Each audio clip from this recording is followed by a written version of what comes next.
Let's go, boys. We're on episode 25. Let's go. That's scary. We got Ricky, we got Chris, we got Ben in the corner, we got Riff, and we got myself, Curtis, up in here.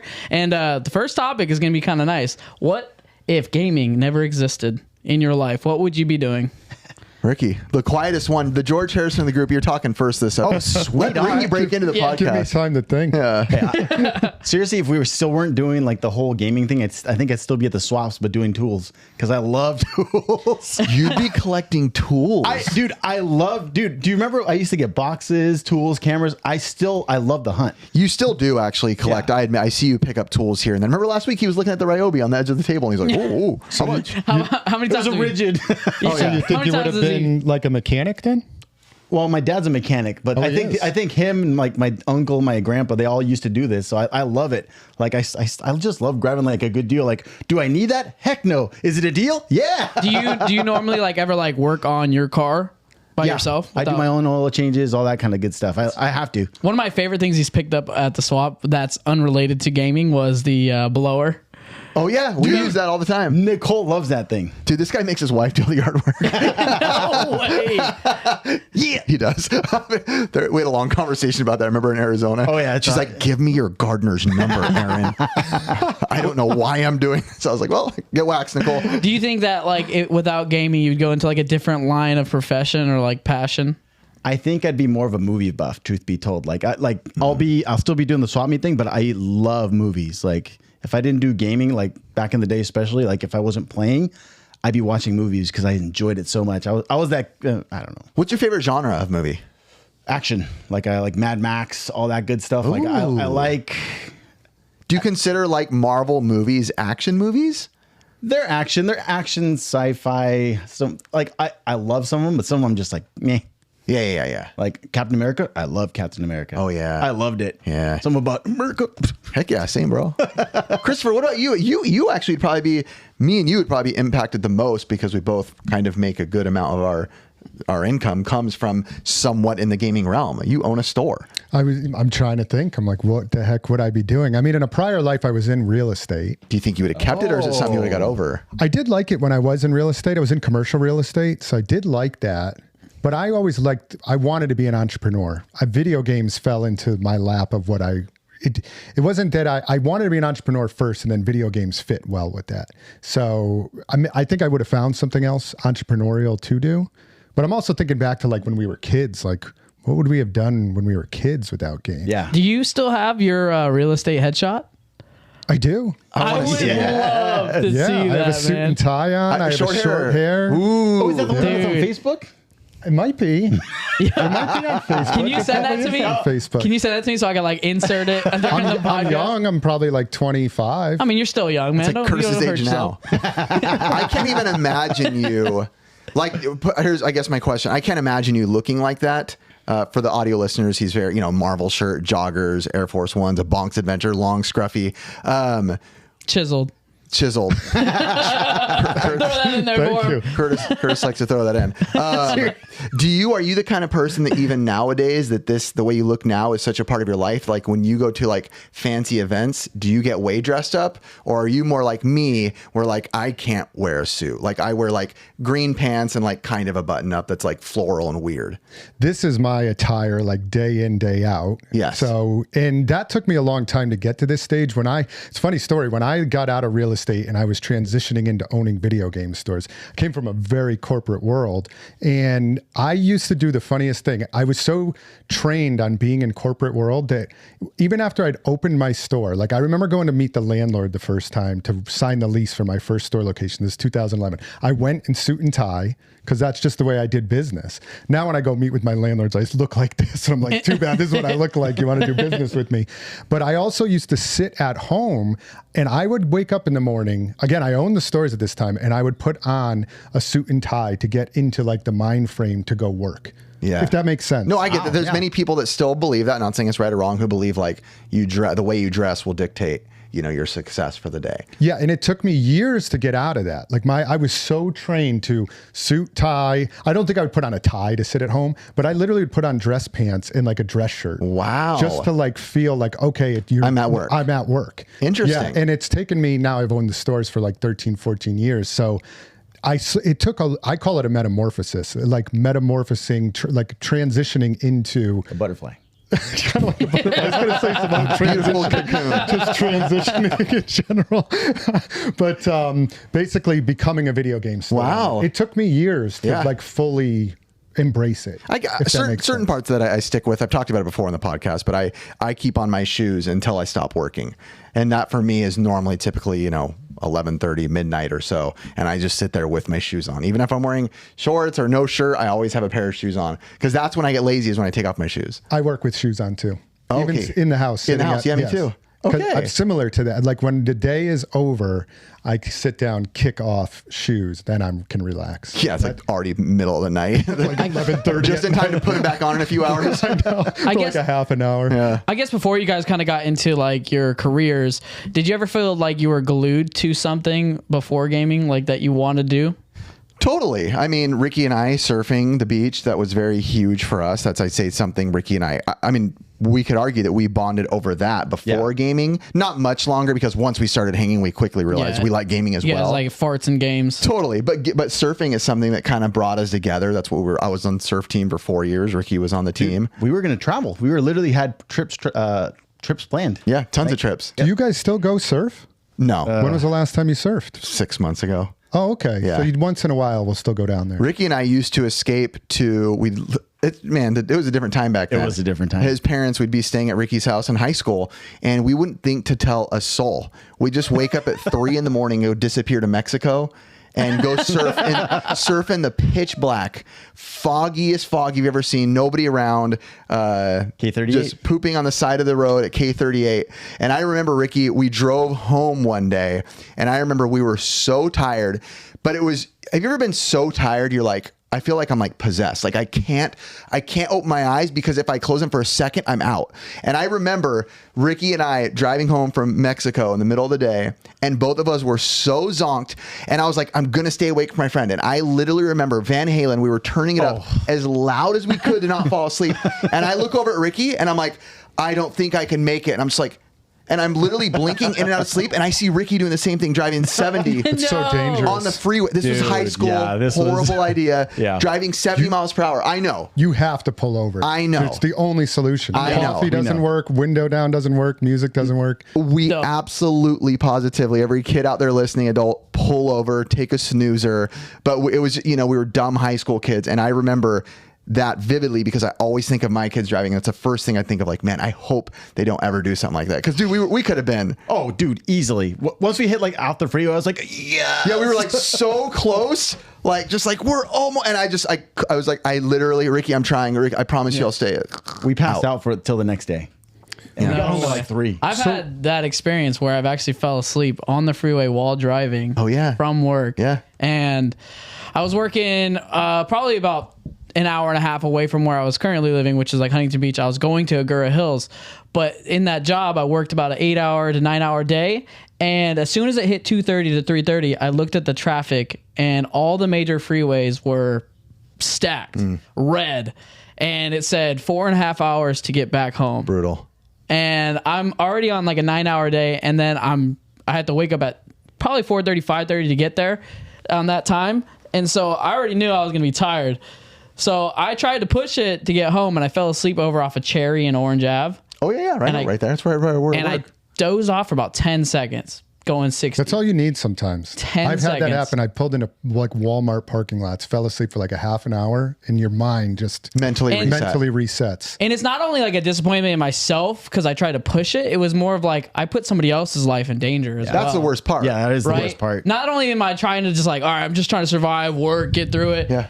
I also didn't put into perspective like other people on the road. You never do, sadly. And so right before I got like hit, right, I slammed on the brake. I nodded up, slammed on the brakes, and all you hear is, and there's just no stopping my car. Probably hit her car around 35 miles an hour, just enough to like a good total spook. my car. Yeah. And thank God she was okay. Good. Everybody was all good, not. And she walked away. She drove away. She was all good. We got her insurance and all that stuff. But that experience alone made me change careers. Not change careers, but changes where I worked.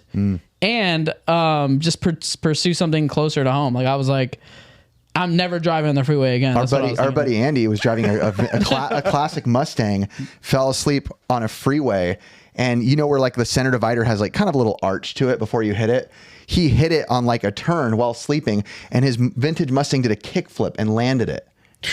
And that's what woke him up. A full barrel roll. Well, I mean, obviously he didn't keep going. He stopped and nearly died. Yeah. That's crazy. Yeah. It wasn't even his car either. It was his sister's.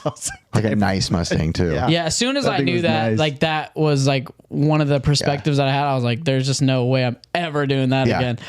Being tired while driving. I did find one method that did work while I was driving to Arkansas. I told you. 48 hours. Sunflower seeds. Yes. Ricky told me sunflower seeds. Just keep eating. It works, dude. Never stop eating. My dad told me, I was like, it doesn't work. I was like, oh my gosh, it's working. You put the sunflower seeds in your eyeballs. I promise you. Clockwork Orange. Something about it. I promise you, I was alone on that drive. We know. Poor guy. I ate so many sunflower seeds. My cheek was dude, raw. It'll raw you out. It'll raw dog you, dude. Yeah. It's like eating sour Skittles for too long. You look at your tongue after sour Skittles for an hour, you're toast. Dude, I was so happy when he made it to Arkansas with my truck. But then remember we almost got taken out like 5 minutes after he got there? Yeah. And I wasn't even driving. I was driving. I literally like, literally, we almost got taken out. We had probably 50 miles an hour a car. Rick was right in front of us in a Jeep. Retro Rick. Yeah, Retro Rick. And it turned green and he went and then we started going and we just hear honk and I'm like, I think, was that you that told me to stop? Like, I was in the front with you. And I just slammed on my brakes. The car was probably like not even an inch. Like Curtis's wiener size away from going right by. Like, yeah, but it was crazy. Like that car did not care. Stop. It's like his brakes went out. He was just like, yeah, I'm going. and then we go see Rick.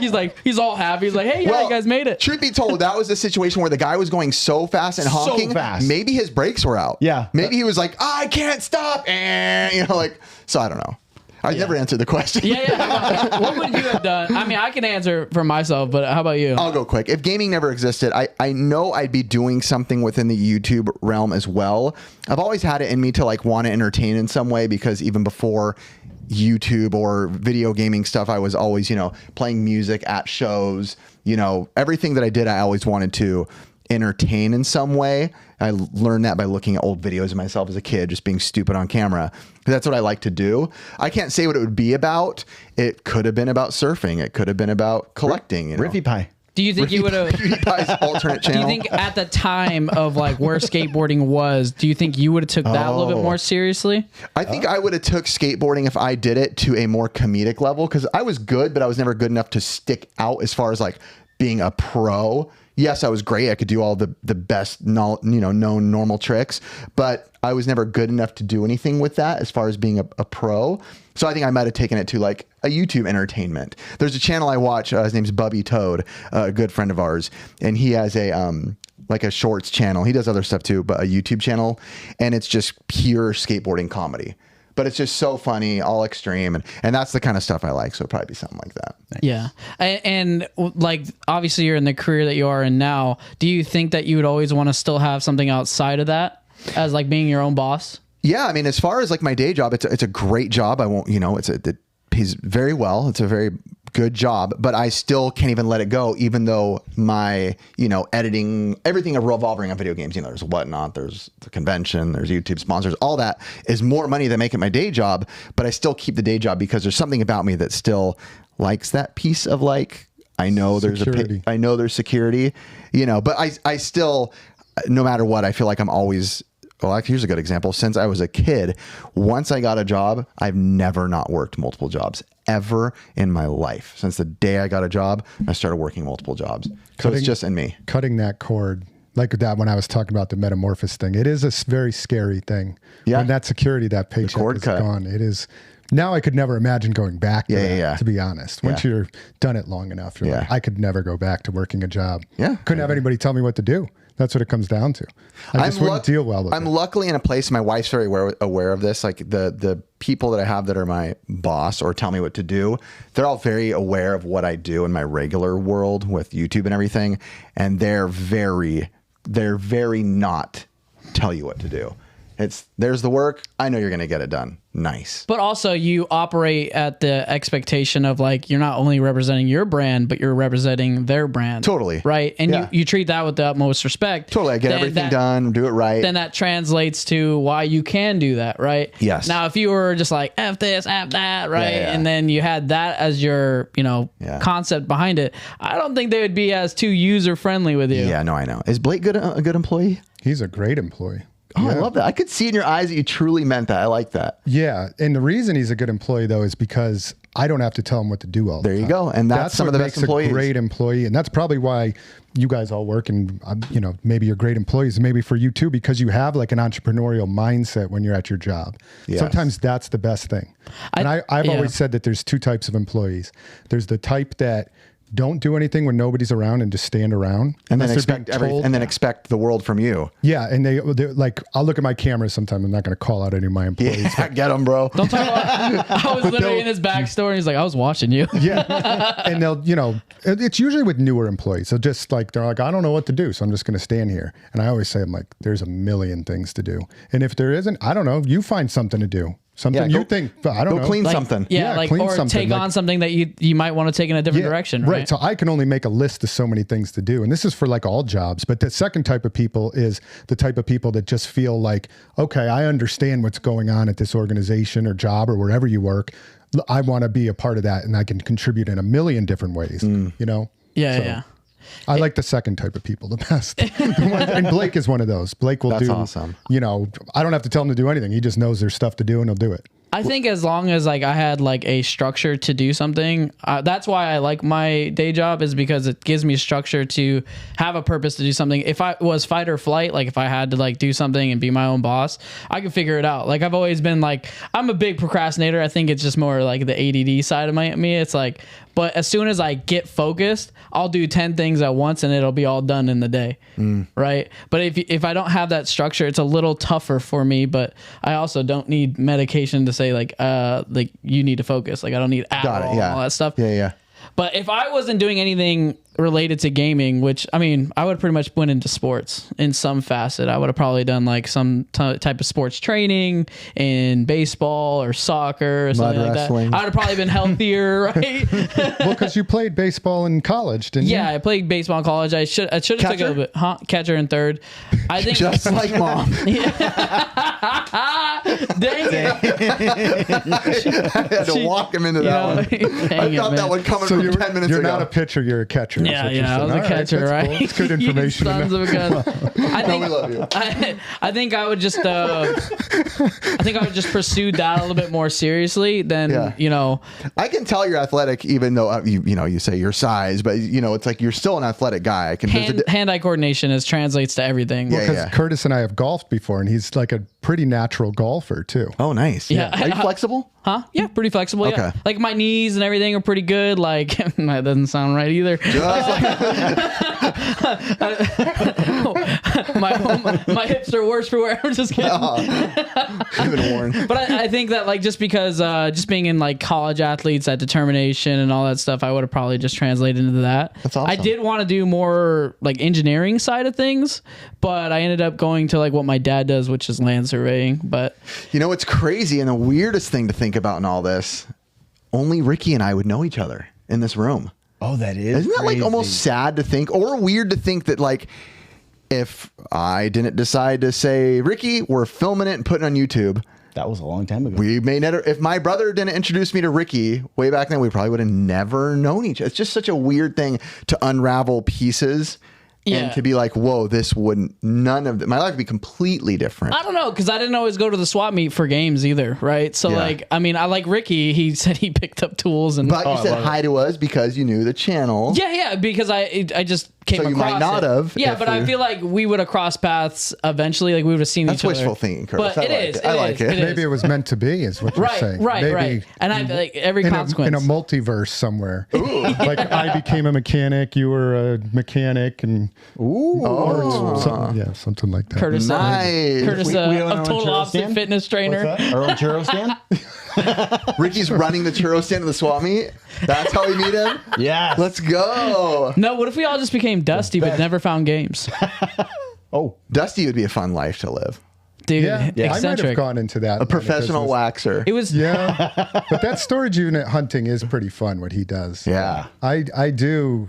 It's a lot of work what he does. That's one reason. It is. It's not that I don't like work, but that is a different type of work. I mean, look at him. Not in a negative Yeah. way. He that man looks like he works. Look at his hands. yeah, it is that a boy constant works. hustle, move, Yeah. nonstop. He is a working man. What you doing over there, I Chris? am getting the next topic ready. You ready for it? Yeah.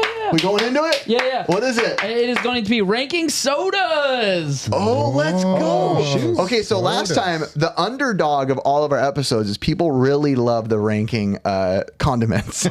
Yeah. Oh, and everybody eats horseradish And- sauce No. now. That And everybody converted. did I forget any off the list? I mean, if I'm you just think going to about say it. right now, this is actually the most triggered I've been in like 11 months. Just looking at soda that you don't drink. In 2 months, at the time I was filming, is a year for me of being clean of soda, which is very hard to Have do. you broken from that at all? No, not once. Not once. I will. Good for you. I've told myself I'm done. I won't ever have a soda again. But this is very triggering. So I mean, like, it's a pretty good list. I mean, good list. you know. All right, so For the audio listeners, though, let's get it started. all right. So we'll just start off with a solid one. You know, Sprite. Sprite.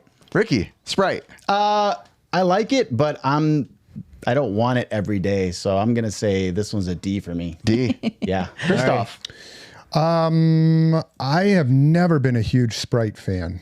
I'm gonna say, Get waxed, right? yeah. I'm gonna. hate you guys. I'll drink it. You Yeah. said you would drink it too. Like if that's all there enjoy was it, in the but I'm not- cooler, I yeah. guess I would drink it. But I would give it a D as well. I'm pretty low on I'm Sprite. actually going D as well. I've never liked it. The only thing I remember about it is the old commercials. Anybody remember the commercial when Grant Hill was the spokesperson? I remember Grant that. Hill drinks Sprite and he's like by the vending that. machine chugging. You don't remember that? No. Dang, He'd bro. be like playing basketball. It's like, oh, I'm so thirsty. I'm like, dude, that's the last thing and all I the wanna drink. and all the kids were like Grant Hill. Okay, Curtis is obviously loves dang this. man, I'm a little triggered about it, that one because I actually enjoy Sprite. S I for think Curtis. it's similar to like carbonated water and stuff like that. So Is this a white person drink too? I don't know. Is that it not? you're white though. I don't know. I don't know. But you're who like drinks white, Sprite. white. I would say this is my A. Like I would choose this over drinking most of these. Well, good news. that It are on brought the it up list. to a C minus. Yeah, it really did. Not even. Like it's still a D plus, bro. No. You put that down. Bring Put that down. Right there. 3 You Ds. lying Sacagaway. Get that That's down. right. All right. right, let's do this one. Wow. So he pulled out the black person drink next. Wow, dude, you are pulling the racism out tonight. All right, it's a grape soda. Grape soda. F. I hate grape soda. Jeez. I hate it. I'm gonna put this one at a B for me. I actually enjoy grape soda. That is not for me. Ooh. I think it's because I just kind of grew up on like the cheaper side of It like is. Yeah. sodas. I hate grape soda. How about you guys? I'm actually at a B. I enjoy it. I don't drink it every day, but when I do, I enjoy the heck out of grape soda. Not the crush version. There's a different version that's really Is it like a Mexican one? There is another No, version. It's not crushed. It's it's really good. dude. It's like Now I do like grape juice. I do something about it. I don't like the soda aspect. Of I it. love grape juice too. I think grape juice it's- is good. juice is good. How about you, Chris? I'm gonna put this at. Let me see what else is out there. No, you have to Look do at it him on this, based scanning. on So this. is this like an S to you? It's pretty close to an S for me. Wow. I love grape soda. I'm the same way though. I cannot say drink yes. it all the Yeah. time. You can But have more when- than one S, bro. But Yeah. when I do drink grape soda, I'm like, damn, that is good soda. I am gonna put that at an A. I'll put it at an A. Okay, so Okay. I'll probably put it right there, just That's because cool, that's cool, it's pretty yeah. close. All right, the next one is gonna be I don't know if this one, Dr. Pepper. Oh shoot. S by far. So that you're looking, or audio listeners were saying, Dr. Pepper. Pepper, yeah. That is what literally kept me from feeling like an actual addict. And I literally the major reason that I stopped soda is because I literally don't like that feeling of knowing that I can't quit something. I hate that feeling that something has power over me.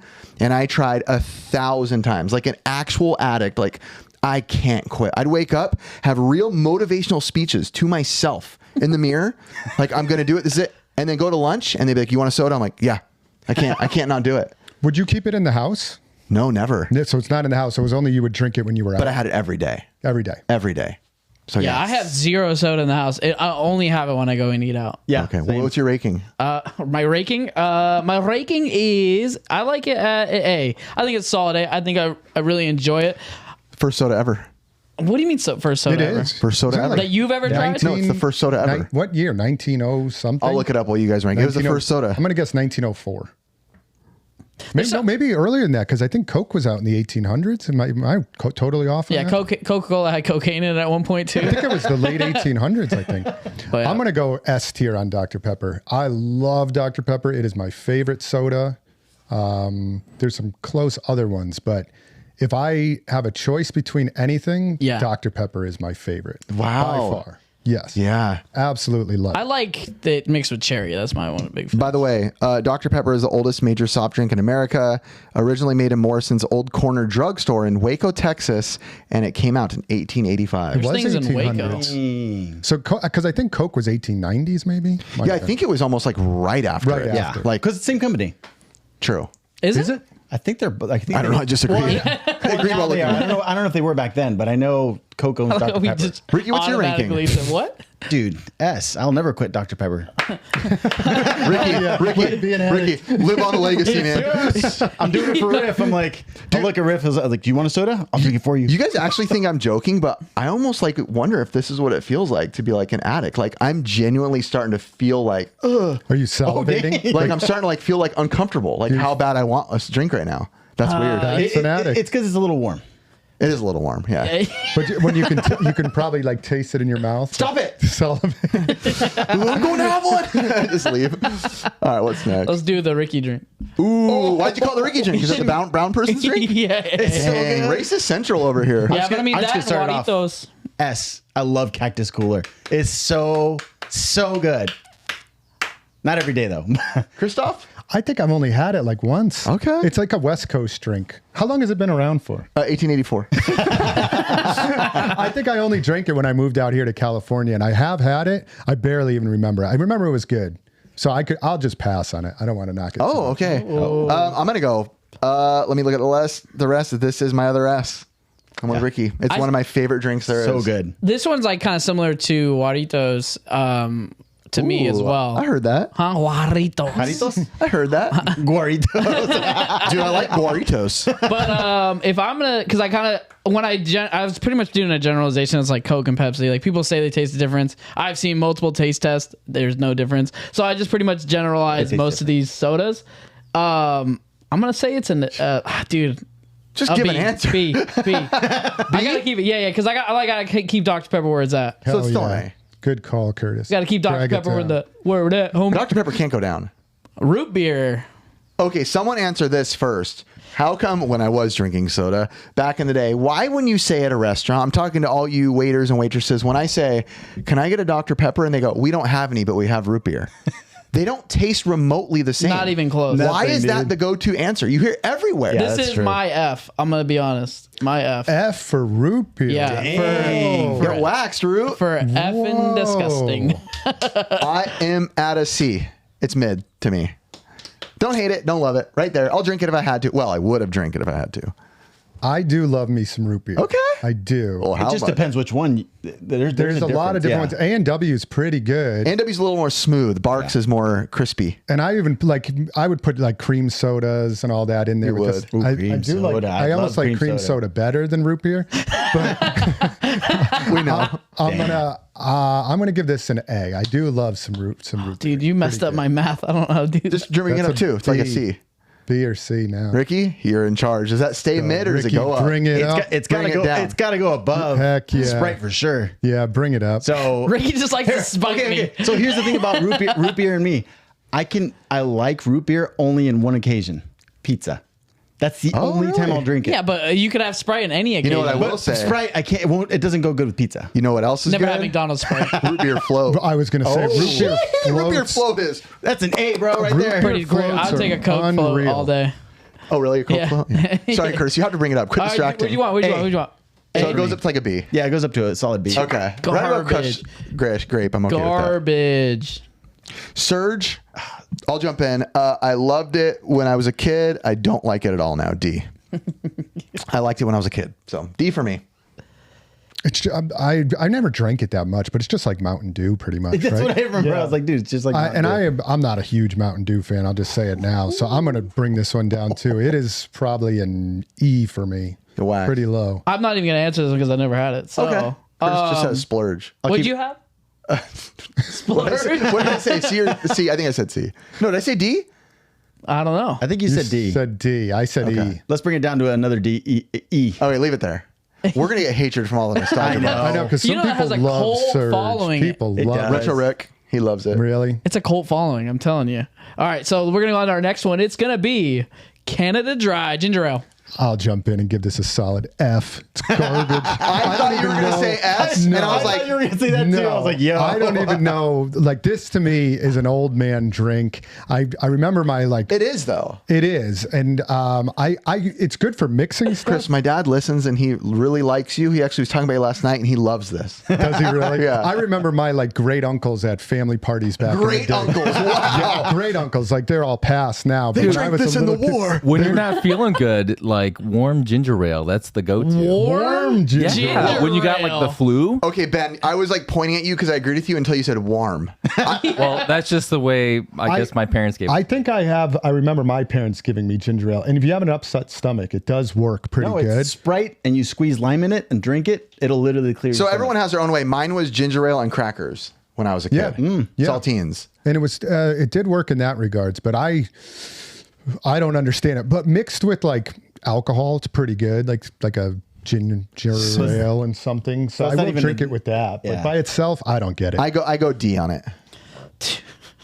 Dude, I'll drink it like if I'm sick, like Ben said, because that is just what I know. So you kind of stick with what you did back in the day as a kid, even though you don't know if it works half the time. You're like, that's what I did. but man, maybe I have the old person taste Old buds. man Curtis. like it? over Dude, yeah, there. I actually love it. Dang, I don't know, old man Curtis. Bring it up. This was one of my S's because I feel like this is my S. Yeah. I thought we were going like, I kind of like it. It's a B, but an S. Old man Curtis. Dude. Ben, what was your ranking? For ginger ale, Yeah. I would go probably pretty low, like a D. Okay. He was I only have it when I was sick as a kid. okay. When I wet the bed. I don't know, man. It was like my replacement for a lot of drinks, man. It's just Wait good. a second. We had a D. What were you And at? ice cold I'm an ginger E. ale. D. It's E, low. I Drop was that down, F, Curtis. You're way down. You're way Dude, high, that's in the Curtis. E down by Surge. Get that. Way down. Get dude. that. What are you giving it, Curtis? I gave it an S. Okay. Okay. I'll let you go a little higher. Yeah. I don't want it to be Surge, but I mean, Poor Surge. dang, you guys really hurt me on that one. Don't worry. I got one that I'm going to tank All more right. than Surge. Mountain Dew, the meth mouth. Here we go. A. I love Mountain Dew. Loved. God, I want some so bad. I loved Mountain Dew. A. Hey, is this all Mountain Dews like Baja Blast? Yeah, it's- yeah. well, You can just put it in that Nah, category. do Mountain Dew. Mountain Dew. Baja Mountain Dew? Blast is That's a different the level. Taco Baja Bell. Blast, Dude. Taco Bell, Baja You got him Blast. into so a different realm. S, Yes, S yes. See, Chris category. knows, Chris Oh my knows. gosh. it Okay, is we're talking so about regular good. green Mountain Dew. If Yeah, it's yeah. regular, dude, it's Yeah, you got to get do to do. Yeah, do the do. For me, it's average C. But you put in those other ones, the Yeah. flavored ones. Whew, Dude, a nice tier. iced Mountain Dew. Oh, I am genuinely triggered right now. Someone keep talking, so I'm thinking. Hey, do you remember what everyone used to say in high school about Mountain Dew? It gives you a small penis. Yeah, used to hear that all the time, and I used to justify because I drink all the time. I'm like, I know I need to. I need to tone it down a few inches. That's what I used to say. Like, man, I drank too many gallons of it. This was my B. I drank it a ton when I was a kid. So, how about you, Ricky? See, I've seen you with your pants off. We can tell. Curtis just let that set in. You just got to go old fashioned Coca-Cola. dang, Ricky, this is a solid A for me. If I can't have Dr. Pepper, I go Coke. It's almost there at an S, but I don't want to give too many S's. yeah. So I'll do solid A. I used to not be a Coke guy until maybe like 2 years ago. I started drinking it a lot, and I really liked it. So A for me. Yes, below Dr. Pepper. Or also drop it down. Yeah, Chris, you. I'm going to go S on this, especially like a McDonald's Coca-Cola. Whoa. Something about the McDonald's Coke. And the movie theater Coke is pretty good, but I don't know what recipe McDonald's has. So, that Coke hits you haven't different. heard of the theory. What is the theory of that? They basically, for It's all real. McDonald's, Coca-Cola actually brings them in a different container. Like they bring them in like a carbonated like tank. Really? Yeah, so that's why it's that much better. Like that's why Sprite's better there. I believe that because there is something different about McDonald's Coca-Cola. You can have drinks in different places, and they taste different. They do. When I went, I used to be a huge Mr. Pibb guy, and when I went to, I used to say my favorite Mr. Pibb was from Del Taco, and I almost got hired to help develop some commercials for Del Taco. And when I was leaving their headquarters, the boss was like, "Hey, have one of our, drinks. And he had a machine in their office. And I'm like, hey, how come Mr. Pibb is so good at Del Taco? He's like, oh, we do it differently than most other places that serve Mr. Pibb. Yeah, and when I like, drink the McDonald's Coke, it's got like a different spice to it. Super spicy there. Like it hits. Spicy. And Híjole. They put pepper in it. but I put Dr. Pepper and Coca-Cola are my two favorites. it's a bomb. I feel like it's everybody's like family staple soda. Yeah, it is ass for me. I go for the bottled, but I have to make sure it's Mexico because it's sugar cane. Yeah. So I'm like, oh, this is sick. You can taste the difference. Did you watch Tyler Oliveira's video on Mexico and their problem with Coke? No, I didn't watch that. Oh, you guys one. have to watch it. There's like a major problem in Mexico with Coke. Like it's like like an actual extreme problem that like Mexico has a monopoly on, to where like most families are like literally like their babies are just sucking on Cokes as kids. Like babies cheaper. just sucking on versus water. Yeah. You go into a store, there's no waters, but it's just filled with Coke. Is it maybe because they don't Maybe. have good water too? So Possibly. But Coca-Cola. again, if they wanted to, Coke makes water as well. They could bring in all the water they want. Right. But they're bringing in Coke. So. This was my S, just a good staple, and it just is just under Dr. Pepper. So let's go this one. Oh, it Fanta. disappeared. Fanta. Fanta B. I don't mind a good orange Fanta. Fanta. It's What? not working, but it's all right. Fanta. A B for I'll me. do it later. I prefer the grape soda. Like I always think of orange and grape as like the alternative, See, I like don't outside think of the them the same. box. But for me, I would prefer grape over orange, but it's still good. I would give it a B. I like it. A B. Yeah, B. Okay, we're They- solid B. solid Just B. pretend it's there. It's not working. Go ahead, Ricky. I like it, but not that much. It's probably one of the last drinks I probably drink, so probably D. Okay. You don't like just orange soda at all? Like, doesn't give you that like good burger vibe? No, It's not good burger. What is it? The other one? So I like the strawberry, like the Jarritos, the strawberry. Strawberry That's soda is fire. Ricky, where do you so place good. horchata?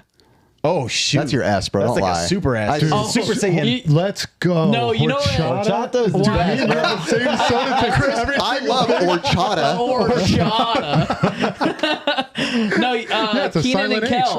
Or chata. That's why I like it. Keenan and Kel. Yes. That's why I like it. That's 'cause racist, bro. I'm telling you, bro. When you bring out the orange soda, I was, Oh, you okay? What are you doing?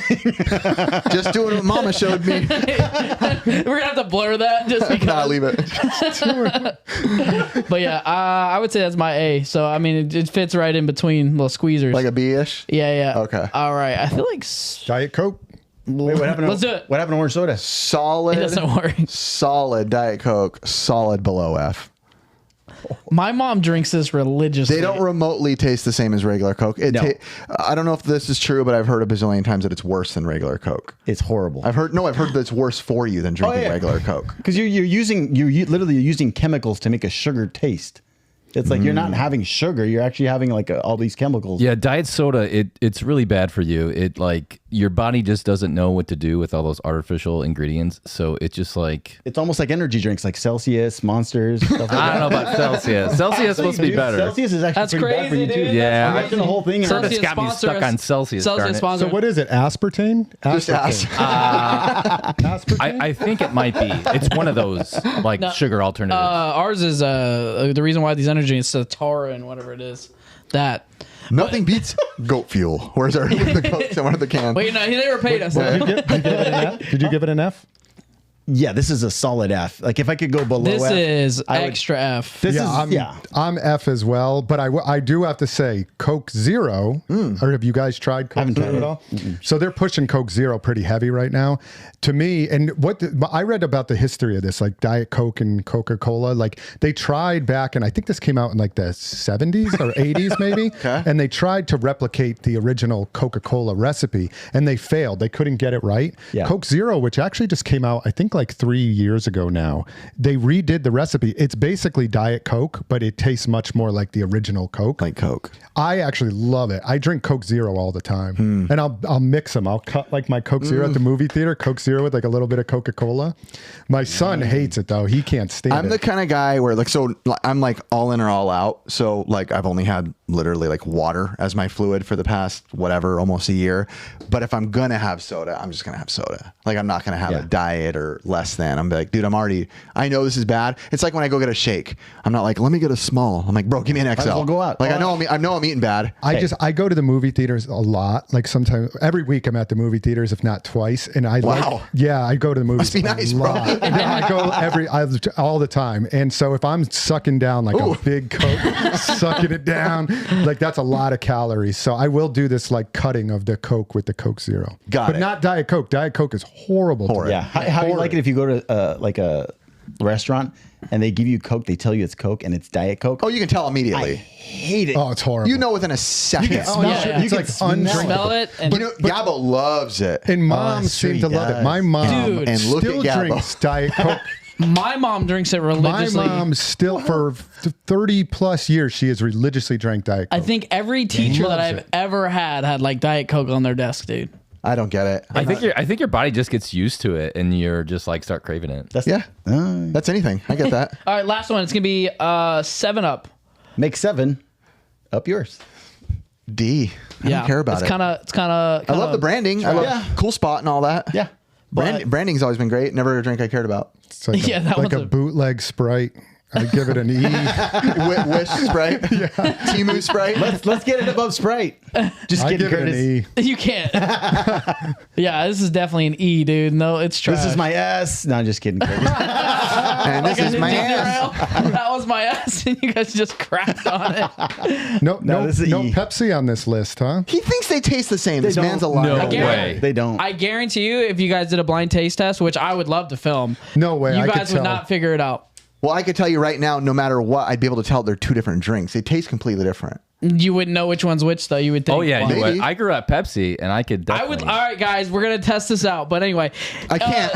guys, as our event approaches, SoCal Gaming Expo is June 8th and June 9th. We're getting very close. Get your tickets, please. It is coming up. And it is pre-sales are crazy. Vendor booths are crazy. And again, we've said this 1,000 times. We're not saying this because we're the owners. This is literal truth.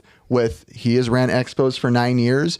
We will just say this is shaping up to be a very big event, not just for people showing up, but for things that we're doing. Very, very, very big things. I am going on. beyond excited for it. We all are working on it very hard. I am every day I'm working on Same. this thing. There is so much to do with it, and I can't wait until we get to open it to the public, and you guys get to see what we've been working on. Yeah. It should 100%. be awesome. Pretty much amazing. every segment from this podcast will be coming out just before the event. So please This is it. look at those links in the description, and please get your tickets. You guys are gonna have so much fun, and the boys will all be there. So anyway, Wait. Number 1, Dr. Pepper. oh yeah, we gotta finish it up. Last We place always Diet do that. Coke. Yep. I couldn't agree with it more. I think that's All perfect. right. Couldn't Yeah. agree with it more. Yep. Perfect. I'm glad with that one. So Dr. Pepper number 1, Diet Coke, trash. Have you ever had horseradish soda? Wow. I can't imagine what that would Almost as good as do. the blue cheese too. Blue cheese soda.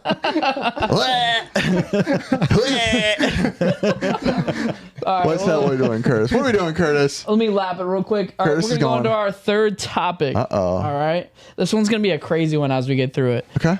Ooh, this is wild. So this is topic wild. is gonna be pretty much What are our thoughts? on ghosts, Ghosts, aliens, demons, all the above. And I will preface now, for you guys listening, I literally knew that we'd get to demons at some point.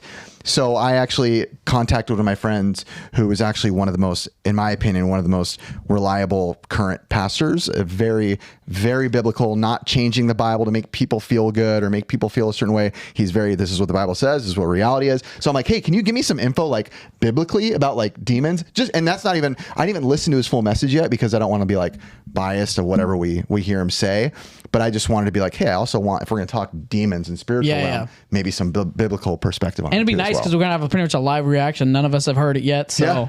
But as far as aliens, bro, I got an alien tattoo. You know I think they're real. I 100% believe aliens are real. Alien syndrome, bro. I do have alien syndrome on the NES complete.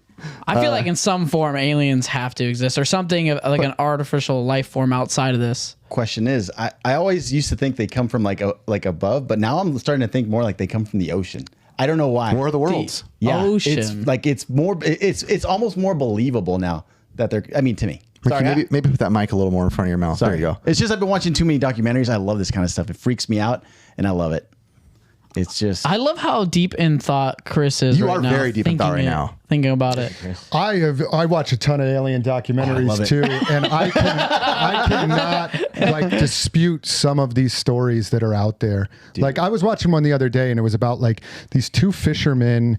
Netflix. Was it the Netflix one with the two fishermen? Where were they? They were. It was like, in England, I think. Was it in England? I think they were in England. They were like in a military camp too. They were like in the military. These two guys were like the most like average guys. They're literally just fishing, and out of nowhere, like an alien ship comes down and like took the dude into the ship. Yeah. They had no reason to make this story up. It wasn't like it just was. It's almost too unreal. Like, and they stuck with their story their whole lives. They had like, they later like revealed like they were brought in by the police, and like the two of them were in the back. Yeah. Because of course people thought it was hoaxes, and there was like an unrecorded that they didn't know they would be recording talking about it. Like, I don't even know how we explain this. Like, how do we talk about what happened? They both had the same experience.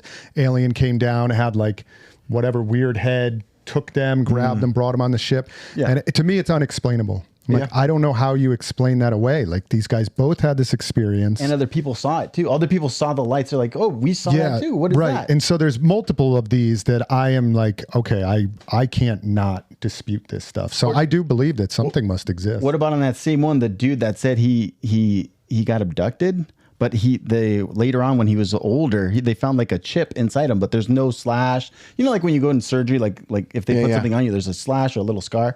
There's nothing. This dude has like a weird. It's like almost like a chip, but they couldn't explain. They're like, what the heck is this? It was just inside of him. Why have I never heard of that story, man? It's interesting. Pretty cool. I like that kind of stuff. So me, like I go to like for a lot of the stuff, obviously I believe I'm a faith guy, you know, I believe in the Bible and Christianity is what I go by. No pressure to anybody, obviously. But I always look to like, what does the Bible say about it? And like from everything that I've read and, you know, talk to people as well, that it's never been said ever that there isn't that God created the heavens and the earth, and it is massive. Yeah. I mean, it is massive and vast. So there is no, it didn't exist, right? So, and you have to realize too, like even the Bible going through everything that it does, it's not accounting for every second of every moment of every day of everything for, you know, 2,000 years, right? Yeah. It's not going to do that. So there's obviously, it never said that it didn't. So you can leave it up to your own logic on a lot of things, right? That's what faith is. Yeah. But that's why when I think of it, I'm like, the universe is so massive. Have you ever watched one of those videos that like shows Earth and then it just zooms out for like an hour and a half and it's showing you how small we are in comparison to the giant vast universe that there is? I mean, we are not even 1 grain of salt or a grain of sand on every beach in the world. I mean, you go out, we are a pin compared to all that. My brain just thinks in the logical sense, like I personally am like, there's something out there. Yeah. As far as alien goes, we'll talk about demons, obviously, in a little bit. I feel like, because I draw a lot of like these conclusions from just Joe Rogan's experience of just reading and explaining how the pyramids were built and the Aztec pyramid, like how precise they had to be moving these blocks to be able to build this pyramid, and also knowing the directional of it, and the Aztecs knowing like pretty much they built out like time on their bricks and everything. It's just like everything aligned perfectly to know where the sun is. Like those things that are just unexplainable to me during that time, because we don't even know about those technologies now. Like how are we going to move those bricks? We could barely move a 25,000 pound brick with the machinery that we have now. Yeah. And these guys are moving giant blocks and stacking them over and over. Yeah, it's almost like sometimes the unexplained kind of explains it, if that makes sense. Right? Like if you can't explain it, like that's not physically possible by anything on this earth. Well, then maybe, you know. Or even like the releases of I think they declassified a lot of those documents that showed unidentified planes and objects and how they move. Yeah. I mean, it was awesome. Those are almost, because they can't even explain, like they were like, what is that? Like in the video, like even the guys who are flying and they can't even explain it, and they're flying at crazy speeds. Yeah. What I don't get, which is the big unexplainable thing though, is if they are here and all these experiences have happened and they're so similar, then what are they doing? Like why did they just appear out of nowhere to go see these fishermen Like, why do they do that? I don't know. That's such a weird thing. But if they were some other civilization and they're visiting us, like, what are they doing? I don't know. It's Like, look at these idiots. We're not talking to them. Look at TikTok. We're out. I mean, it's certainly not what we as humans would do if we found another planet. We would be like, oh, resources, and let's go down there and interact. 100%. And do they have swap meets? You guys got little Samson? I'm waiting for it. Wait, Kurt's mom's here too? But yeah, I think we would all agree. We as humans, our civilization would approach another planet in a much different capacity. But who knows if these little creatures are here, why they're doing this and how they got here and what they're doing? I don't know. Maybe they're in the ocean. I don't know. I see it like differently sometimes, I guess. Like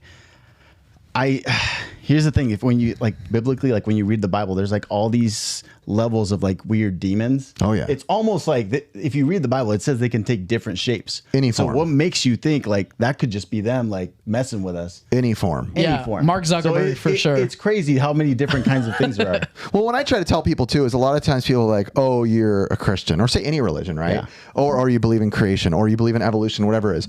No matter what you believe about how we got here, it all sounds crazy. Yeah. No matter what side you believe, it all sounds just as crazy as the other. And people go, there's no way that happened. And I'm like, well, then there's also no way that happened. Whatever you choose to believe, no matter what it is, there is craziness to it. Nobody has that answer. And even like the Big Bang Theory to me is like, that doesn't make any sense to me. Out of nowhere, it just exploded and everything was here. Like, where did that come from? That makes no sense. And we're not talking down on anybody's. We all have our personal beliefs. I'm only talking down on those flat earthers. That's about it. Flat Earth is, I think that one's been disputed. But like Big Bang I thought you were Theory. going to say you believe it. I was No, like, but cool. Big Bang Theory is like, we don't know what my happened. whole Something job. must have happened, and therefore we believe in this Big Bang Theory, I guess. And the crazy thing is, no matter how vast your universe is, like let's say there was a Big Bang, to me, I mean, I've always seen it this way, like it's crazy, like our planet, that it's got a moon that controls the tides. If we were a mile closer to the sun, we burn up. If we were a mile farther away, we'd freeze. So it's like, dude, there's got to be some kind of creator there. Like it's not just standing there on its own, doing it for years and years and years. It's like, dude, it's unexplained, obviously, but It's like, aliens.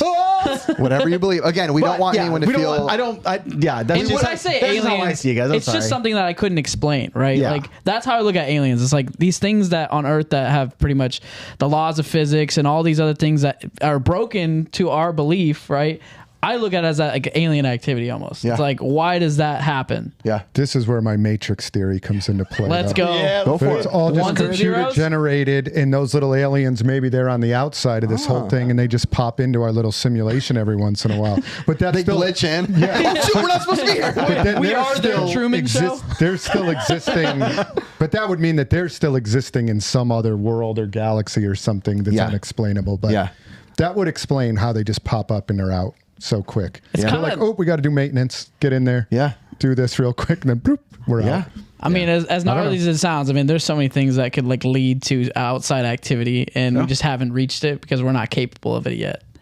You never know. You know, and we're gonna go on to like a spookier part of this session, and you know the pastor's name and all that stuff. I wouldn't call it spooky. I call it no, because the realest part of the conversation. What I feel about demons and ghosts is like I don't like to touch that subject because it feels real. You're gonna like what he says then. It feels real. I get chills. I feel it. I listened to part of this, just kind of skipping through to see how long it was because the way he sent it to me, and it's like 11 minutes or so. But again, make it clear, it's a pastor, obviously of Christian faith. If you don't believe it, I'm not forcing you to do anything. Obviously not. You do what we say and do it now. But it goes into kind of what you said about how you were scared of demons and all that stuff. But I heard in part of it what he said. It might make you think. It's just as close as the alien theory that I have, that things that are unexplainable happen just in vision of you, right? Like a door closing, and there's no wind, or there's an orb or a shadow that passes through. I go on to even more things. I mean, I've seen Scratches that happen on people's backs. I get that.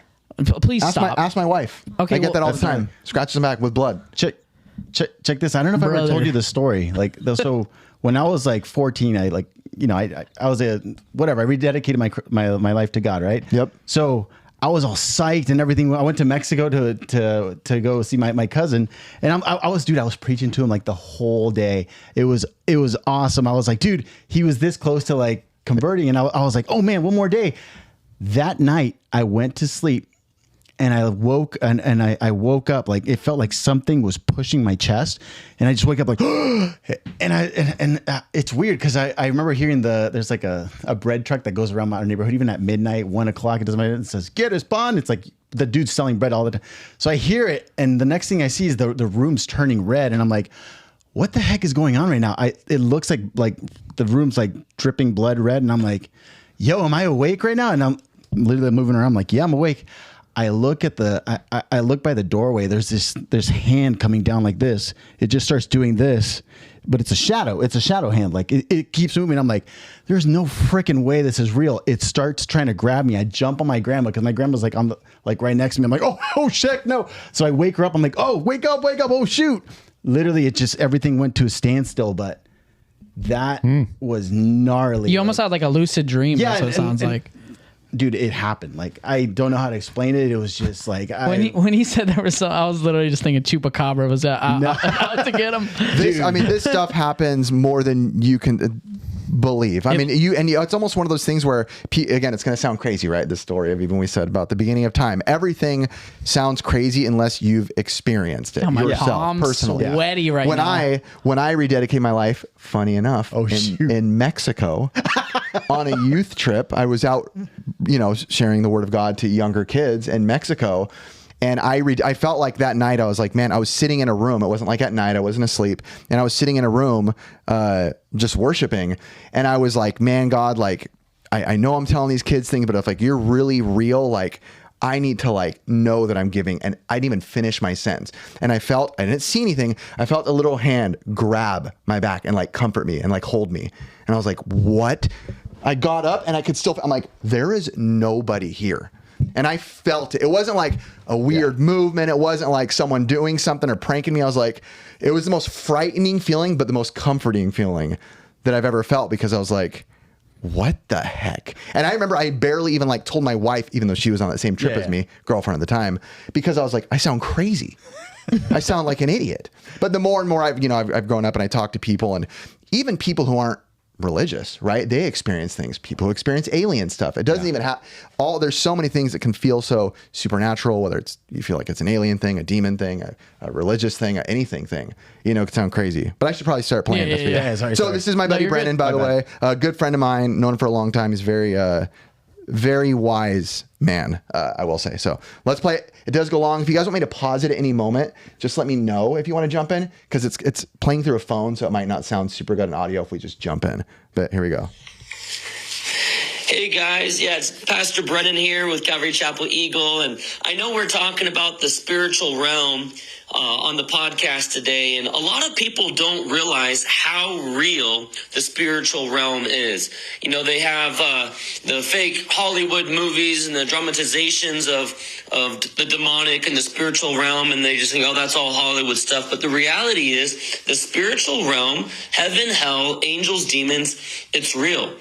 And a lot of people don't realize how much of a spiritual battle there are over the eternal destiny of people's souls, and what type of spiritual things happen on planet Earth still to this day. But I remember one story when I was young in ministry, pastoring at one of the first churches I pastored at. And there was two girls that were actually dedicated in the Church of Satan. They were raised by a Wiccan. Their mom was a Wiccan, and so she dedicated her daughters to Satan from a very young age. They were raised in witchcraft and demonic worship, and it finally got to the... Which I have to jump in and say, that might sound crazy to people, but my dad used to do construction for a lady for a year who that's what she was. She told my dad she dedicated her life to Satan, and she was a Wiccan who was doing spells all the time. And that's that story I told you a long time ago when our car shut off when we drove in front of her house at night with the black hand in front of her house. Yeah. So just want to jump in and say that there are, I know some people, again, it's, if you're not into this stuff, some people might just write it off as, oh, nobody's really a Wiccan. No one really does that. But just want to jump in and say that. Point where these girls they were demon possessed, and one of the demons within one of the ladies kept trying to kill her, so she kept trying to do things to take her own life under the control of the demon. And so the aunt, who actually wasn't a Christian but only thought God could help her, the aunt brought both of her nieces to an evangelistic study there at the church. And they came forward in the altar call, but they weren't able to say the sinner's prayer. The demon had made the demons in both of the ladies made them mute, so they wouldn't be able to speak the names of even receiving Jesus. So the aunt brought them back into the prayer room. And when we were in the prayer room, it was very obvious that the two witches, the two ladies, were communicating telepathically with each other. They were having a full-on conversation with each other from across the room, about 75 feet away. And we're like, something's going on. And when you have the Spirit of God within you, if you've opened up your heart to Jesus, you are given something called discernment. It's a gift of the Spirit, and you're able to discern spirits. And so you could sense there was demonic activity in this room. And so we ended up separating the two ladies, and we prayed over one. And then the demon started to manifest. She began to convulse. Her eyes rolled back into her head. That part of the stuff that you see on television is kind of real. And then this demonic voice, this very deep, low voice, came out of her. And but the thing that you have to realize is, the thing that I don't like about the demonic movies and Hollywood and all that, those movies are made to inflict fear.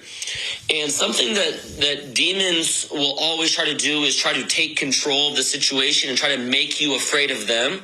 But the Bible says that the power in you, that is for those that have received Jesus Christ, the power of God, is greater than the power that's in the world.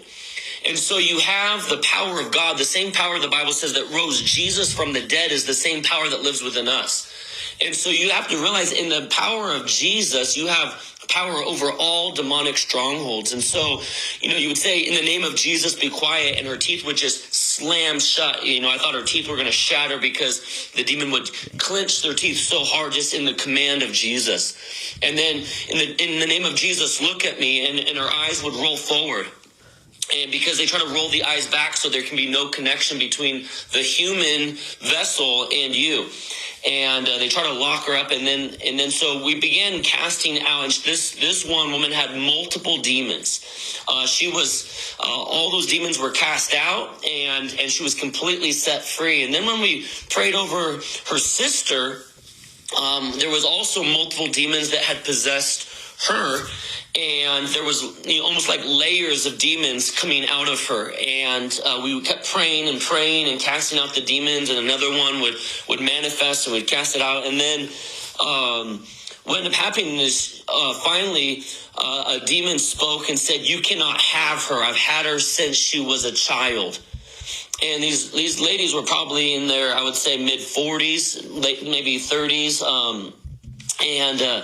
And she wasn't set free. And then we remembered that the Bible says, Jesus taught that only some demons are cast out through prayer and fasting.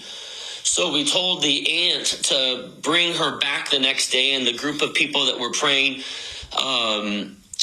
decided to go and fast for 24 hours, bring her back the next day at the same time, and that we would pray over her again. And then when she came back through prayer and fasting, she was set free immediately and began weeping and crying.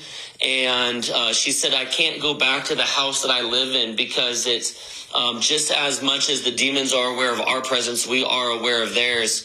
And both of the sisters accepted Jesus Christ. And the Bible says that there is no place for darkness where there is light. And so people think, well, Christians are possessed and you have to cast out. There is such a thing as demonic oppression, where demons will try to, attack your mind. The Bible talks a lot about the spiritual warfare, the fiery arrows of the evil one. Those are just the thoughts that bombard our mind. And those thoughts are the thoughts that the enemy tries to throw in our mind, thoughts of discouragement, despair, lies. The Bible says that in Satan there is no truth. The enemy cannot speak truth. And so all the thoughts that are spawned from the pit of hell bombarded in our minds, those are not of God. That is not of God's word. And so the Bible tells us to take every thought captive. And we do that by comparing it to God's word and saying, what I'm thinking, is that in line with what the Bible is teaching? And if it's not, then we need to make sure that we believe God's word, not the thoughts that are being thrown in our mind. And we protect ourselves from the arrows of the evil one, the Bible calls them. It's in modern day vernacular, you could say like a AK-47, attack. But the weapon of the warfare of the enemy is the thoughts that he bombards our minds with, and the temptations that our minds are bombarded with. And we defend from those arrows through the shield of faith. Talking about the armor of God in Ephesians chapter 6, it says that we can defend those attacks by taking up the shield of faith. And the shield of faith is faith in what God's word says versus the thoughts that are running through my head. And if I believe what the Bible teaches, I'm going to be able to hold on to that truth and not believe the lies that are constantly bombarded in my mind. But there's a very real battle, guys, over our lives, over our souls, over our eternal destiny. But the thing is, hell was never made for people. Hell was made as an eternal place that Satan will be cast out to one day in the very near future, at the end of the world, when God makes all things right. But with hell, just like if you go to a pool party and your friends get that look in their eyes and they want to throw you into the pool, they grab you, you're going to push them off of you, your cell phone's in your pocket, you don't want to go into the pool, and you're pushing them off of you. But it comes to a point where there's enough people where they pick you up, you're upside down, and you know you're going into the pool. Well, what do you do at that moment? You grab onto as many people as you can, because if you're going in, they're going down with you. Well, when Jesus Christ died on the cross, he broke the power of sin and death. He conquered Satan. There is no more war going on between God and Satan. That was already won 2,000 years ago with Jesus Christ. So Satan's destiny has been secured. That means Satan, as he knows where he's going, he's trying to grab on and pull down as many people as he can. And so when it comes to the spiritual warfare that the enemy uses, whether it's oppression, attacking Christians, people that have the power of God, of the Holy Spirit in them, if not, a lot of people open themselves up to demons in different ways through witchcraft. The Bible talks about witchcraft. It uses a word in Hebrew, pharmakia. Pharmakia is the word where we get the word in English pharmacy, but it's illicit drugs that alter our minds. A lot of people don't know, but through drugs, illicit, illegal drugs, mind-altering drugs that people take, they can open themselves up to demonic possession. It's not just through Ouija boards and other demonic things that people can open themselves up to, but the reality is the spiritual realm is real. But if you don't know Jesus, then you need to know Jesus Christ. You need to ask him to come into your heart, because when you have God in your heart, there's no place for darkness where there is light. There's no way the enemy can take control over anybody. He just tries to attack us, to neutralize us, to not make an impact in other people's lives. But if you don't know Jesus, and if you haven't asked Jesus as your personal Lord and Savior to come into your life, then the reality is there's a lot of things that you can do to open yourself up to demons, and that's not a place that any person wants to be. And as a pastor, you come into, from time to time, the demonic realm, and you realize, guys, this isn't just all fairy tales or Hollywood. This is reality. And there is a very real spiritual battle going over people's eternal destiny. And that's why it's so important that you receive what Jesus Christ has done for you, because he makes your salvation sure in the work that he's done on the cross for you, by receiving the forgiveness that he gives to you. I could tell you a lot of stories about demon possession, where this about 80-year-old woman was throwing about 6 men, 6, 7, 8 feet up in the air as they were trying to hold her down and pin her, as she was gargling, this deep voice coming out of her saying, "Jesus of Nazareth." You see a lot of different things throughout the years of being a spiritual hospital where people that are spiritually sick come to. But the reality is it is real. But there is no fear that needs to be had if you are a Christian of the demonic realm, because God has a greater power in you than the power that's in the world. And you can have that power through the name of Jesus. So go in the name of Jesus, and God bless you guys. Dang, Brennan was preaching, dude. Yeah. I like it, Brennan. Hey, Brennan. I don't need to go Sunday. We're good. And thank you for sharing all that too, Brennan. You know what stuck out to me the most of all of that I never think about, and again, you know, is that the battle over your soul. That's the most interesting part to me, is that you're going somewhere when you die. Yeah. Right? Almost like the fight for you. I want it. No, I want him to go with me. I want him to go to where I want him to go to me. There's a battle going for that. That to me is probably the weirdest part that made me stick out. No, the one that got me is when like he was speaking and the girl slams her teeth. I literally got chills hearing that.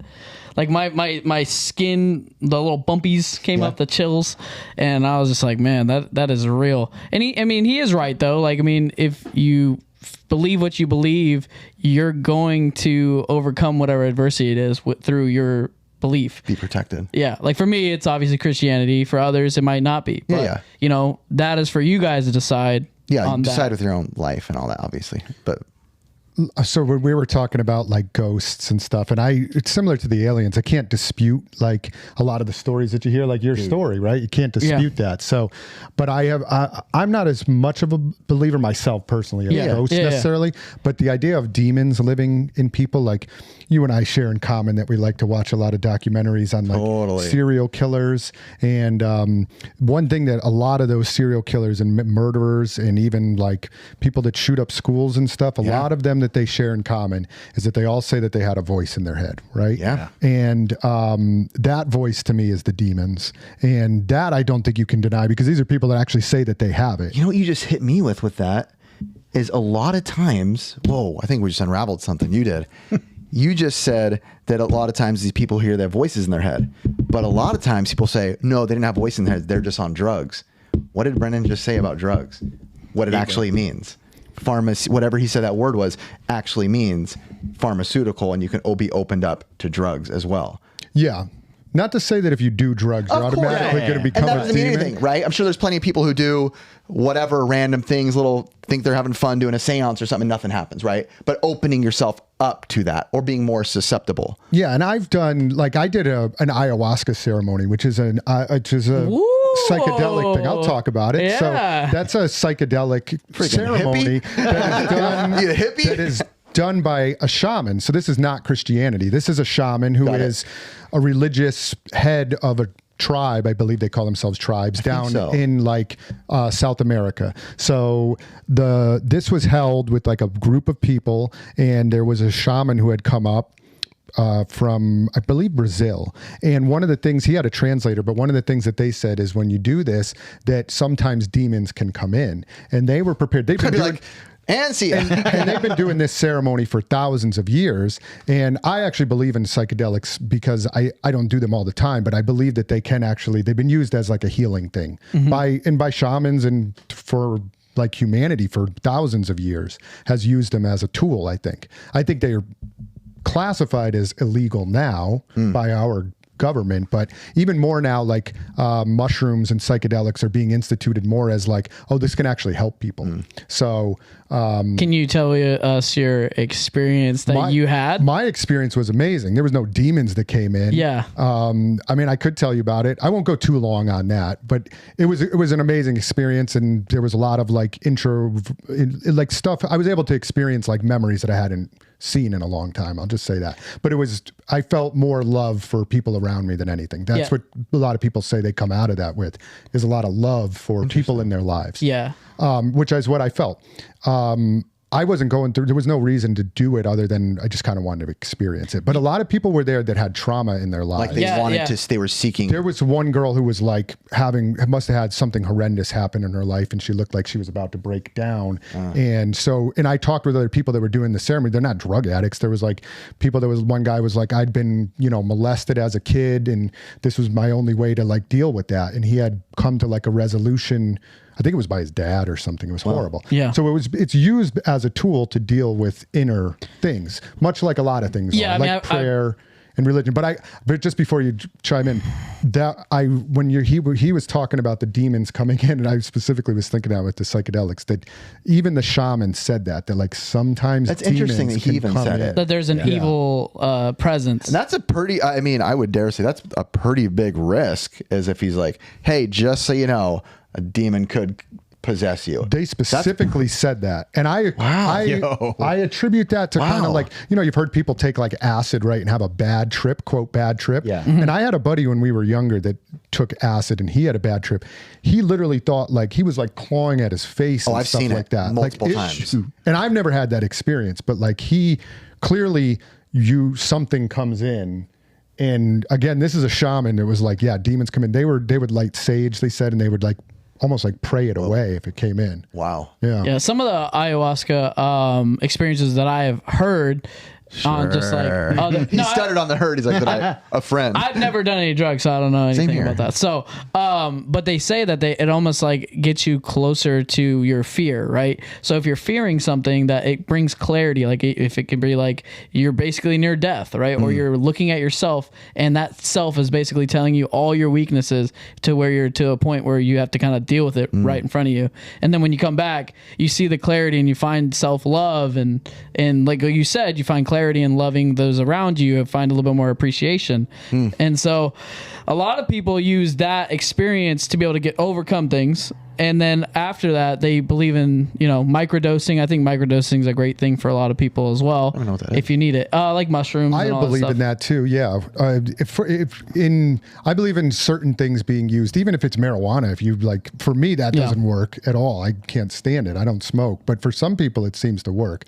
So I do believe in drugs being used in small doses, like microdosing.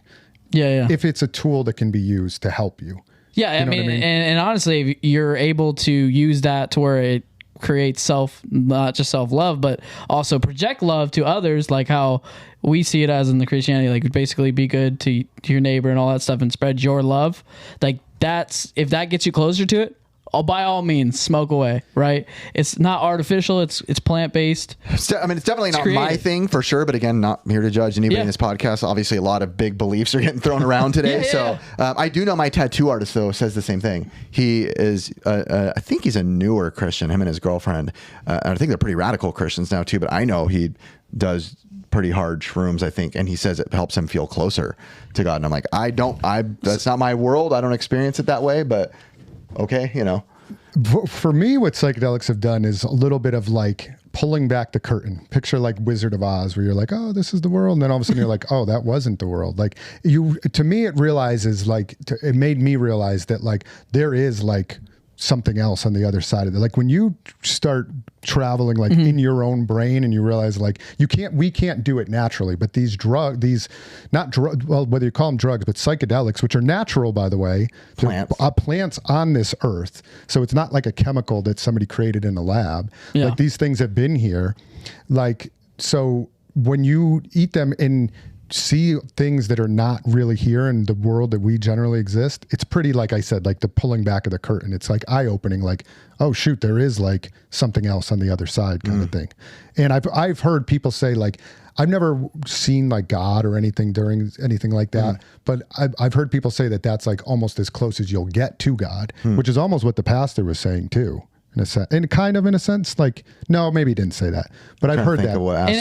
And like, I mean, we can go on like on other subjects like this, like near-death experiences that bring you to a point where it's like you make it believe. Like my mom almost died by having carbon monoxide poisoning by hanging on the edge of a boat and basically on the brink of death and just seeing the white light. But what is the white light? She says that it's so quick, like you don't realize you're out for that long, and then when you come back, you like basically have a flash of your entire life.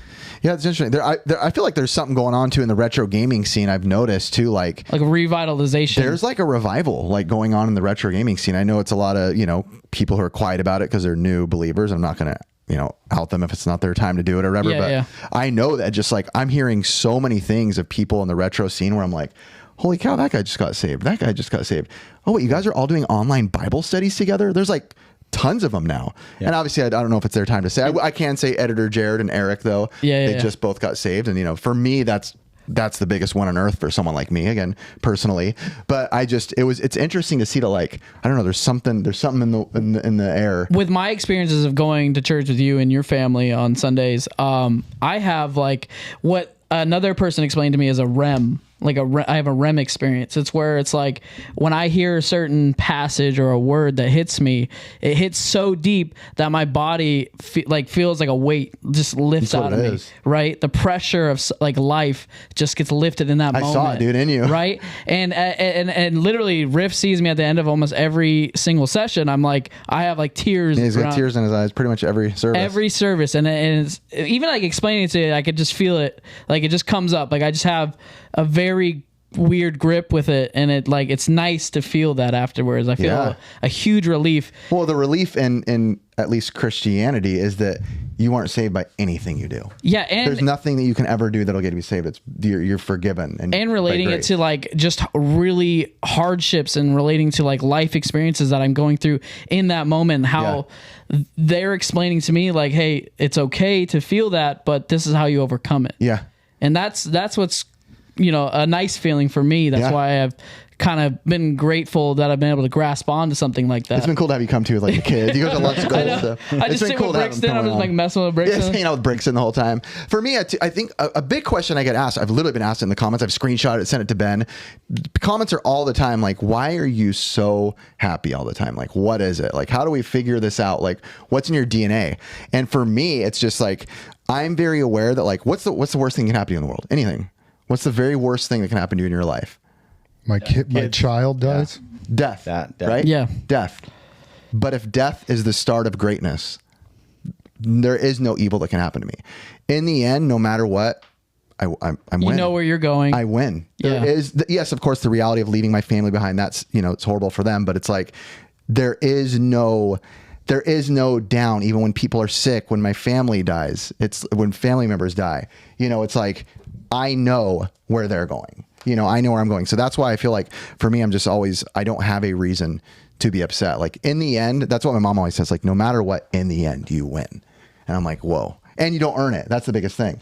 That's what, I definitely, my favorite thing about my faith is that like, I'm not earning it because I'm a sinner. Well, every while day. your story ends, another person's page turns and they have to become their own person, right? Yeah. That's what's crazy about that as well. Yeah. I lost my fear of death a long time ago. Yeah. I remember being a young kid and I remember going into like my mom's room and having like this horrible fear of How old? Like probably like fourth grade and like just fearing death and having like dreams about it and thinking about it at night. And I went into my mom and I was like, I can't sleep. This fear of death, and her comforting me. And I somewhere along the line, I lost it. Like no fear of death anymore. Wow. And whether did you lose it that night or was it just?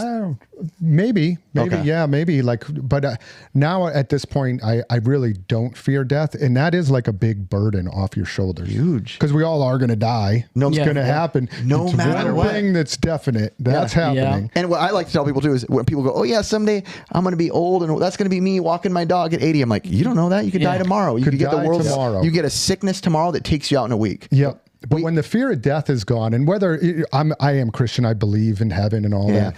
I do also believe, honestly, that there might be nothing. Sometimes I'm like, well, there might be nothing. That might be okay too. It might just be a long sleep. I don't know. Well, this is so this is a good. What I'll use this as an example, and I actually told this to my brother a long time ago, because my brother walked away from the faith, and I was like, hey, no judgment. I'm your brother though. If you ever want to re-talk about anything, let's talk.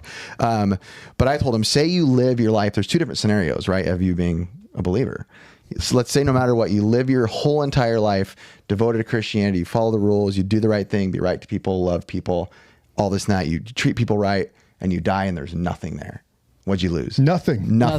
That's my belief. Now you die and you find out it was true. That's the way I've always felt. Is Pastor I'm like, Chuck told me I've always felt, well, I better be a good person, believe like I believe in Jesus and what he taught and all that. It's the greatest teachings on the planet, which is more or less just be good to people around you. Aside from the pretty faith, much like say you want to take faith out of the equation, which in my opinion is not a good idea, but you're still getting a blueprint for kindness.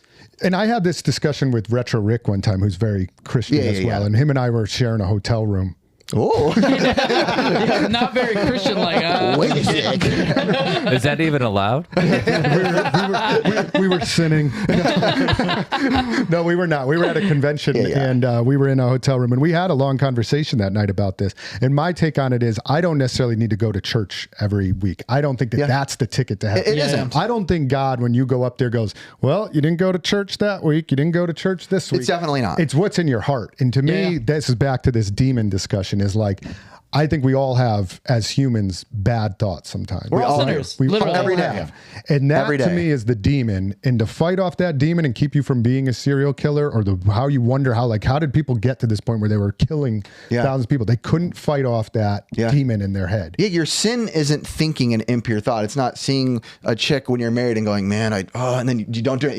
Get that out of my head. That's not you being a bad. The sin is you acting on it. It's acting. Right. on We it. all have bad thoughts, and when you accept that, like sometimes I'll be like, "What? Why did I just think that? That's horrible." Yeah, we've Yeah. been there. But like, it's the acting on, right? It's not bad. And it's such a good point you bring You that thought up. about killing Curtis too? Thinking about it right now. Same, Literally like, I'm in the wrong group. Yeah. But before we move on to another topic, I just want to point out to our audience that we are very big believers of being open. We're a giant group of guys that even if we don't believe something saying in this room, or we do, we want to always allow them the platform to be able to speak so that we're all, that's how we grow with each other, is being open-minded with each other. We all have our beliefs and Yes. And one thing I do, I will end on one thing, is I say this to myself sometimes daily, like not every day, but sometimes if I'm having like a rough day or something going on, like I just remind myself and I repeat it in my head. I say, just be a good person today. Just be a good person. Yeah, be a good person. That's it. And like, if you just try to be a good person every day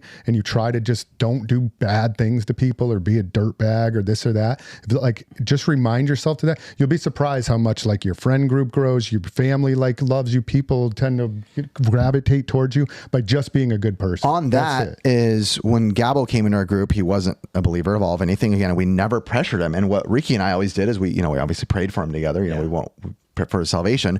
But what we always tell each other is let's just love on him and let him know if he ever wants to have that conversation, we'll be willing to have it with him. And kind of like you said, obviously you're not saved by being a good person, but obviously it's part of what you should be doing.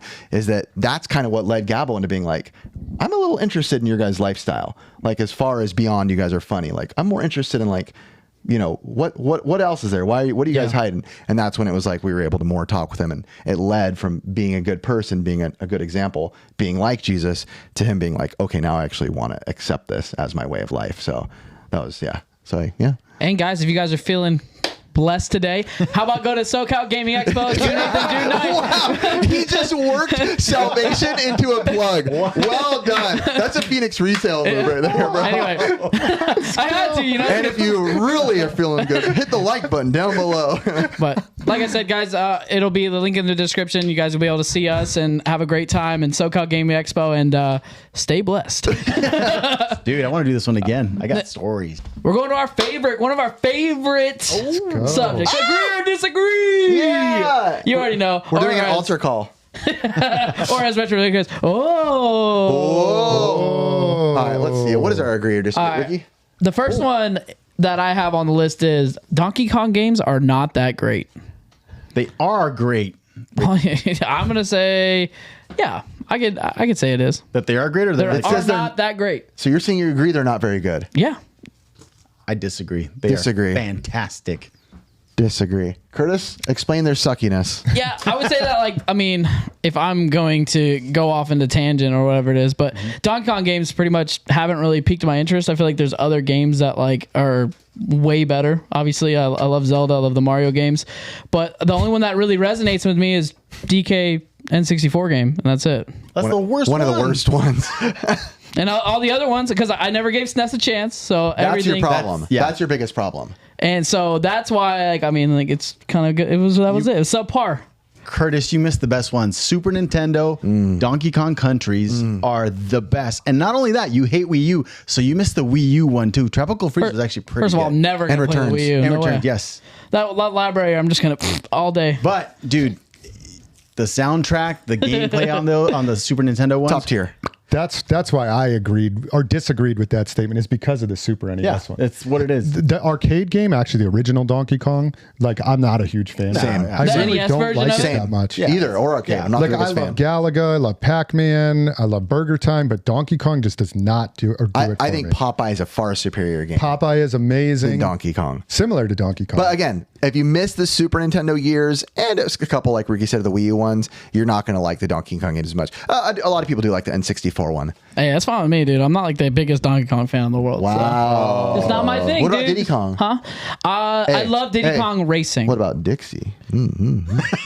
But that I don't classify them as like, I feel like they're a branch of Donkey Kong. Oh, Diddy Kong Racing is low-key overrated. I like it though. I'll pick Mario There was Kart such a big all period day. in time where maybe like, I don't know, 8 years ago in the retro scene where it was like really popular to say Diddy Kong Racing is better than N64, and like everyone kind of agreed. Mario Kart. And then I went, then Mario Kart 64, and then I went back and played Diddy There's Kong. no I'm way. like, this isn't that good. there was Is that a when we time played when with Rick? Diddy Kong pricing like spiked at that time too. I remember Diddy Really? Kong was like going for almost as much as like Mario Kart 64. Wow. Get waxed, Diddy. Yeah, and then it went back down. What about P Diddy Kong Racing? P no Diddy, please. That's like the saying right now. You're just Diddy on the run in a car. That's good. Come on. That's Some great. modder out there, John Riggs, please. John Riggs, P. Diddy Kong Racing. In my OJ's Bronco. gosh. He already made an OJ's Bronco RC Pro-Am game. Oh, yeah, he Oh did. my gosh, no way. Yes, he did. Yeah, he John did. Riggs did? Yes. Oh my Pretty sick. gosh. My gosh, John. Now's the time. Cash in. I mean, the marketing right now that people are doing, like Pawn Stars posted on their YouTube their experience of somebody bringing in OJ's like original Bronco. Oh, yeah, I saw that. yeah. The, Dude, they the posted. minute. Yeah. Yes. It was like the Genius. minute they announced that OJ passed. They're Pawn like, Stars cashed re-upload. in. They They put had it- it on cue, huh? I am Right on YouTube. I am curious if Diddy's sales have gone up because some people get curious. Who is P Diddy? Younger kids. Yeah. Not really sure. And then they go back and listen, and it gets like almost like a hate watch. Like certain crappy shows like Velma, everybody agreed it was like the worst show ever, so everyone hate watched it, and then it got popular because of that, but nobody liked it. I mean, like R. Kelly, when that happened, Yeah. Did his that go up? no. Oh, okay, then Like never mind. nobody listens to R. Kelly anymore. Not that I know. What was his big song? Just Curtis. No, What was his big song? He's got a lot of I big wanna- songs. I can't think Child of in the them. Closet. I wanna pee on you. I was really like, what is it? I want to pee. Can't pee, Rick. Get peed. That is a wild one. All right. Dang.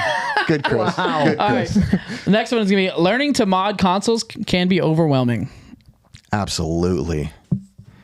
I'm going to agree Thumbs with up. Yeah, I tried. We're all I thumbs up. failed. I have never tried, so I don't know. Now, why?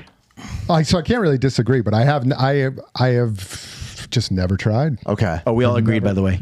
Yeah. I mean, like, I feel like it does become overwhelming because there's so much more intricacies of trying to navigate where to download these games from, where how do you get it onto the hardware that you have. Don't worry, Ben. We'll get Ben, to you. yeah, he's we'll like, get to you. He's like itching over there. Ben has like literally, he's like, So I will say I have many times been like, this looks so awesome. Let me get into this. I can't tell you how many times I've had like a Switch. You know what's crazy? Yes? You just got something.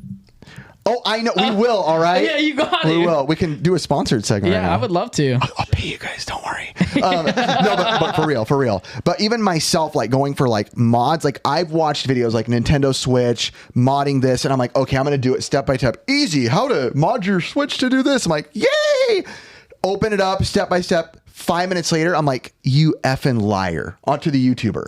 Like, this is not easy work. My Switch is broken. I don't know how to put anything back together. I lost one screw and now some ribbon fell out. I don't know. Absolutely overwhelms me and scares me to no end to do this. Putting parts aren't the hard part for me, like putting it back together and taking it apart. It's the having to solder, having to do all the the legwork. I don't know how to solder for nothing. Let's just shut up and Ben, Ben, everyone's come on. waiting for you to talk. Ben, is it? You want me to talk about it? Yeah. As he already turned his mic on. Oh, I didn't know you guys wanted my advice. Well, first of all, let's just say that I don't condone piracy at all. Yes, we know, Ben. Okay. So that's important to say. Yes. Allegedly. Sure. But I think it just depends on the type of person you are because I work in IT, right? Ding, ding, So, ding. Like I know how to build computers and I enjoy all that kind of working with my hands and stuff like that. So for me, it's just fun, actually. Yeah. Learning how to do the mods. I don't really do too much soldering, but you can do a lot of mods that don't actually require the soldering. So, well, I will say what we got, Ben, recently. And yes, this is a technical sponsored segment, but it doesn't need to be because this is like perfect for this question. Recently, Mr. reached out to me. Mr. Add-ons, by the way, is who you want to go through. Mr. Add-ons. It is unreal. I've never played video games in my entire life where it looks better, feels like I'm playing on true hardware. How's the usability of it? Ben helped me. Ben was smart. Yeah. Ben already had Mr. Add-ons before I even read the company. Oh, I bought myself a Mister like 3 years ago. What is it technically? So you can give the technical terms. You're the smart one. Yeah. So basically, Mister utilizes FPGA technology, okay, which is going to be a little bit different than emulation. Okay. So I'm not an expert at it, but basically, there's this technology called FPGA. And it is a more accurate reproduction of the original hardware of like all these old retro systems. Okay. So like FPGA is typically used for like technology companies like Cisco Systems or Dell or HP. They use like FPGAs to develop the ASICs for like their switches and servers and stuff like that. So the retro scene came along, and there's pretty amazing talent, in the retro scene, and they decided to try out FPGA, I guess. I don't really understand the full background of How it. they got there. But so they figured out how to use this FPGA technology that is like used in the real world for like real products, and recreate all the old retro consoles. Can you do 4 players? Consoles. Is it just a different output? So, I mean, when are you talking like HDMI? Well, like how HDMI upscales, VGA, there's RF, what did you call it? PVGA? FPGA. That's what the technology is. FPGA? Yeah. So is it just like in that category, like a different output? Like they didn't take the ROMs and like reformat them, right? No. So the way it works is like, let's say you open up an NES, right? You see all these like ASICs on a PCB motherboard, right? So somebody actually like put acid on them and like tore them apart, and they traced out the actual like individual wires of that ASIC. Okay. And then through some kind of like programming language, the FPGA smart guys, we'll call them, they recreated that logic in FPGA technologies, which FPGA doesn't have to be software compiled to work on the hardware. Only like software developers are really going to understand exactly how this stuff works. I was going to say, I could see it in Chris's eyes right now. He's like, what the heck? Camera switch. Well, Camera switch. I mean, please. like if they're not redoing the whole ROM, switch. then it is kind of like, Please. then it sounds like it is similar to like an HDMI upscale, right? It's taking the basic components of the game, and if it looks that much better, it's somehow but it's outsourcing it better. It's not necessarily about just producing a better like output quality. It's more accurately representing what the original hardware was, and that will ultimately lead to like very low input lag and like slowdown at certain points, like even on a fast computer, like what's a game that slows down? Was it Super Dodgeball or Contra Force? When these games are ripped, do they technically translate into the hardware easier? So if you're talking about ripping, like having a game in the format of a ROM, that's just one thing. That's just a file, right? Yeah. You could utilize allegedly that ROM. piracy. Correct, right. So you could use that ROM in emulation. You could use it on a flash cart and put it in an original like NES console, or you could use it in FPGA technology. So the ROM itself is like a separate entity. Think about it. It's the platform that you're utilizing the ROM on. So it's almost like a better processing unit, like a better video graphics card, kind of? No, it's more at a fundamental level. He's like, no, you idiot. It's not that at all. Well, I can say in layman's term, right? Like I knew going into this when Mr. Add-ons reached out, I'm like, I don't necessarily know like Ben does, understand the guts and how things work. I'm a very like simpleton when it comes to this. I look at what I see, right? And I know video games.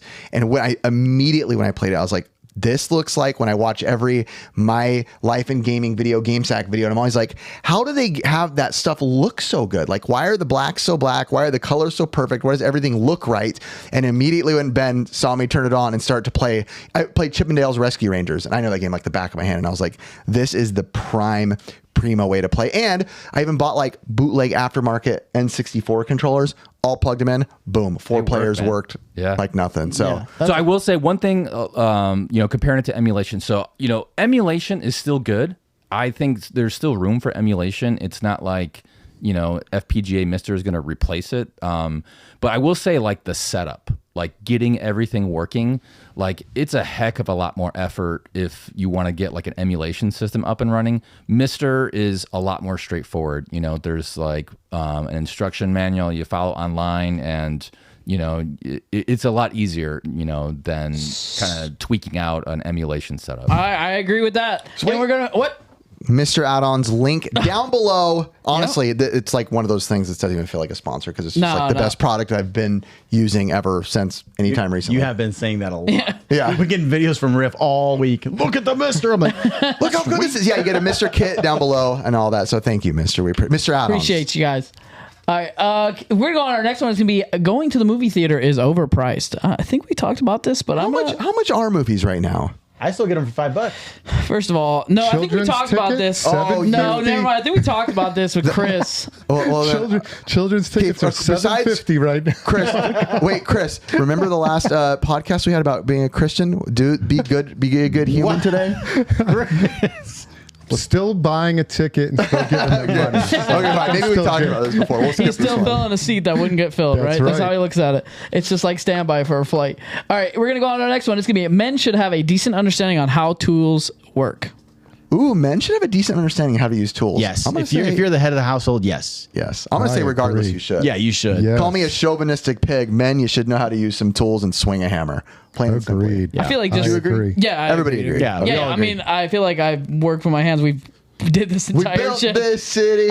We learned how to build a roof just by YouTube. You know what I mean? So it's like we had some basic Me and Chris understanding. were up there shirtless with just jackhammers on the side, just swinging hammers. Chris looked at me for a little long. I felt it. Ricky mowing the lawn You were outside. glistening. You were glistening as the sun came down. All right.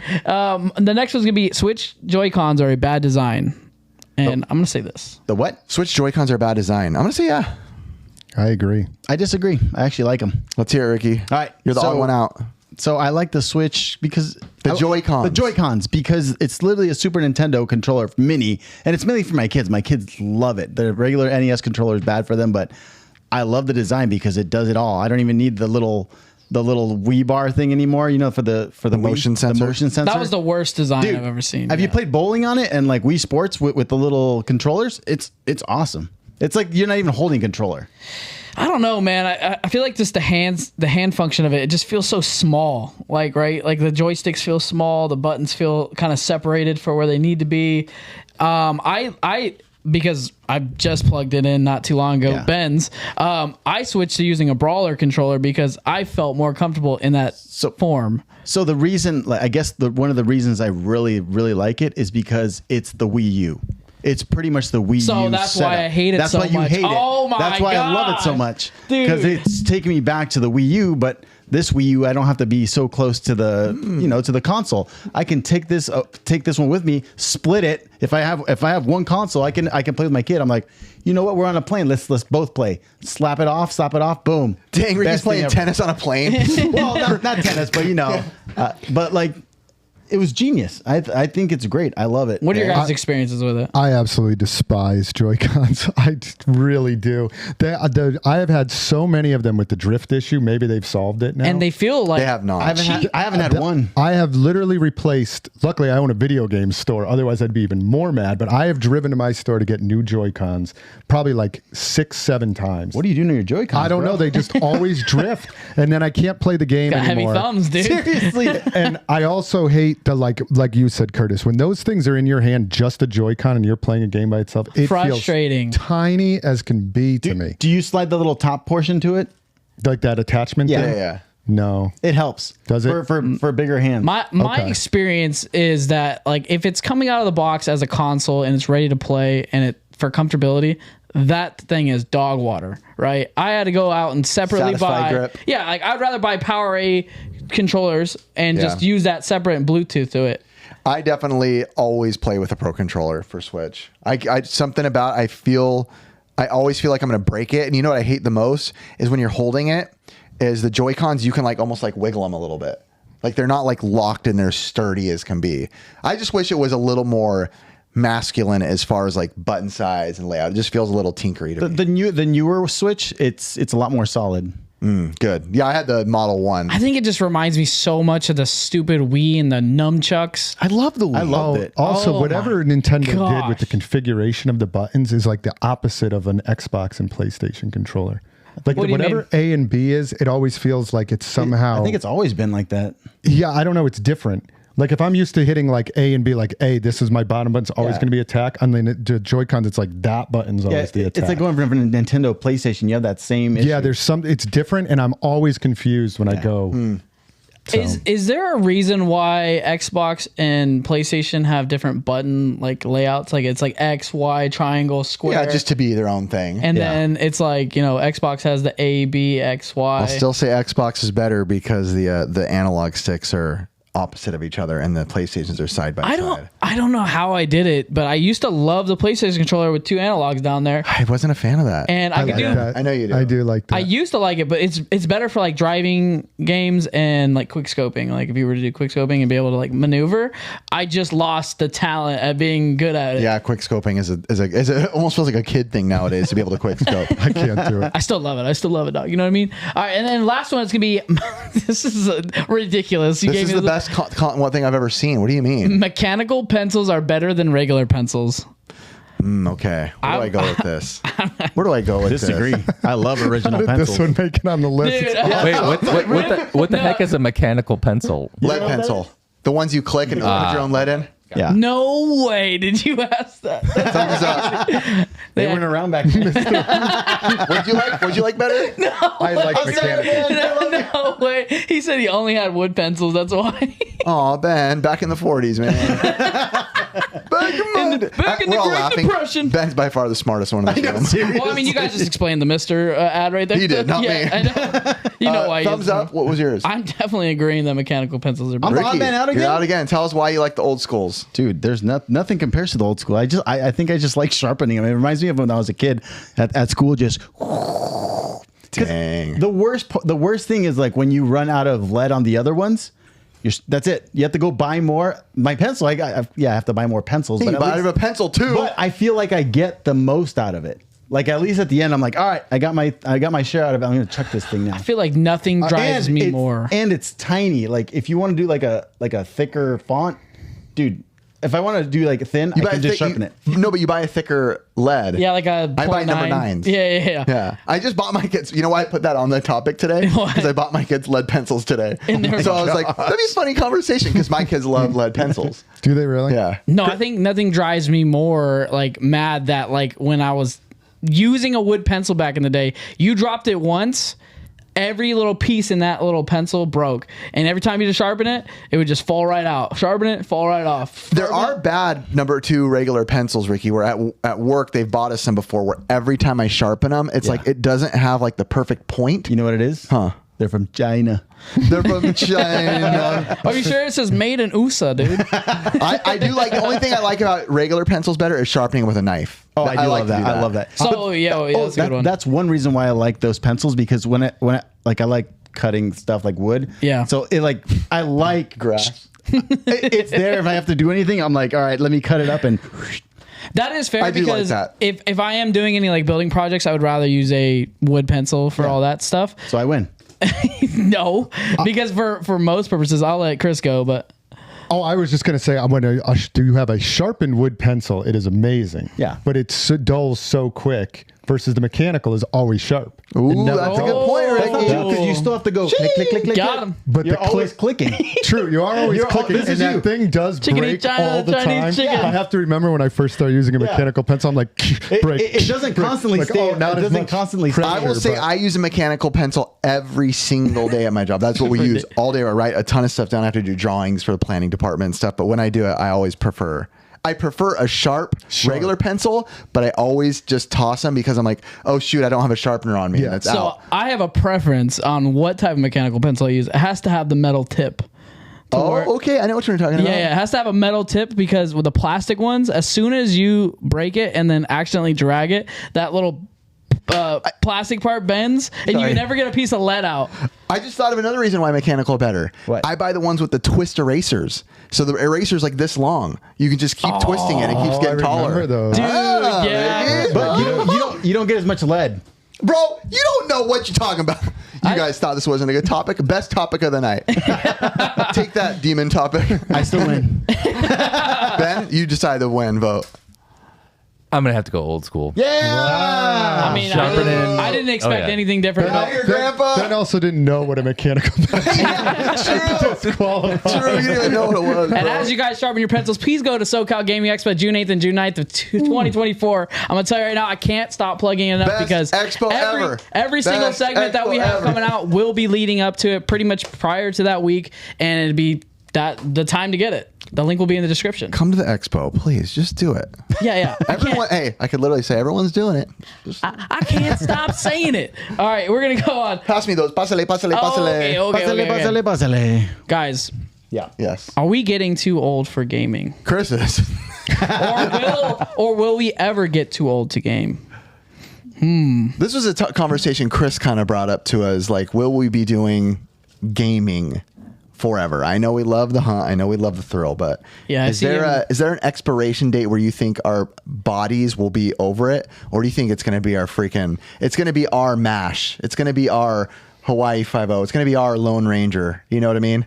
Yeah, that's why I kind of wanted to bring it up. I kind of almost wanted to talk about it like decade by decade. Do it. Like, I'm in my 40s now, and I have noticed, and I talked to other 40-year-olds, like Ben over there. You're in your 40s. I just made Right. it 40. Oh, 40. Let's go. All right. So you're in our Let's go, category. not 40. Are you in your 20s still? Yeah, I'm still in my 20s. All right. Yeah. Looks 40. So- Awesome.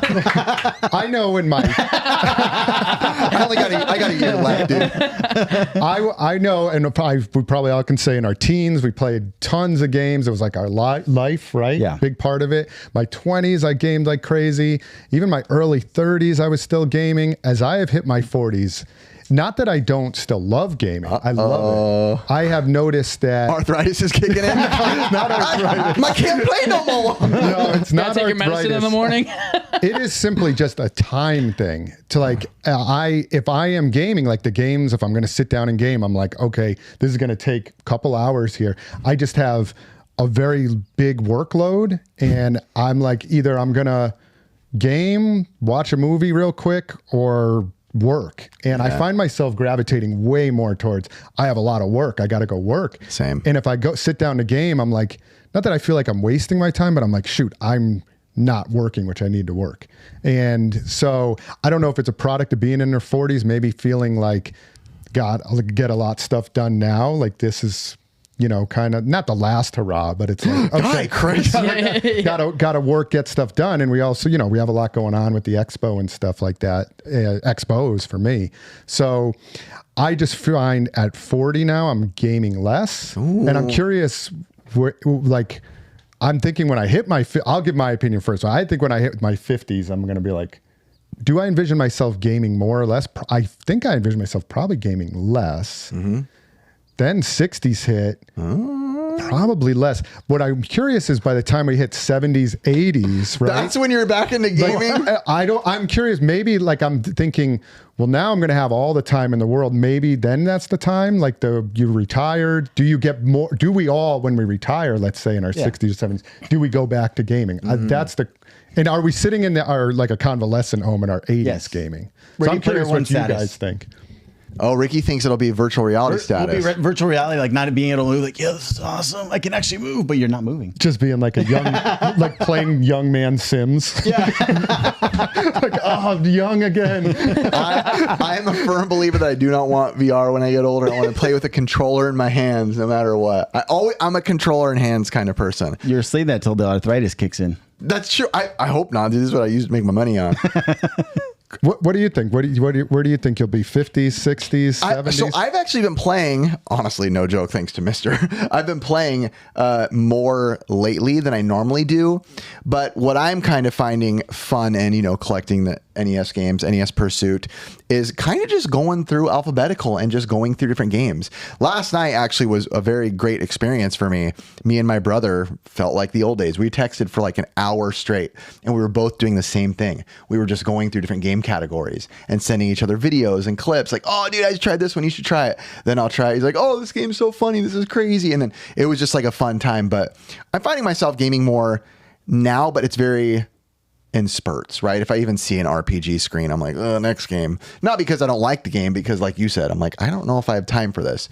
I picture myself kind of picking up games a little bit more and more again as I get a little older, just because, I don't know, I go in waves when I do stuff. But I do think that, retirement homes in 15 years are going to look a lot different than they do right now in the current state. Right now, they say that they purposely put on old episodes of, MASH, Lone Ranger, or whatever it may be, these old things, because it brings them back to their childhood. Right. So for us, it probably, I know it sounds stupid, but in 10, 15 years, there might be Ninja Turtles playing in there, right? There might be Animaniacs, there might be Nintendo consoles lying around, because it takes these people, it's an escape, right? Ben's name is Retro Escape, is what he calls himself, because at his age, you need it.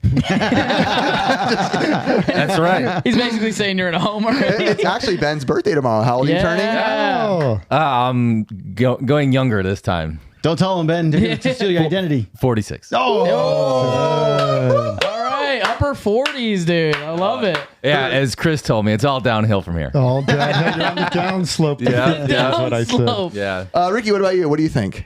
Like if we're gonna be gaming later, or now, what's your gaming?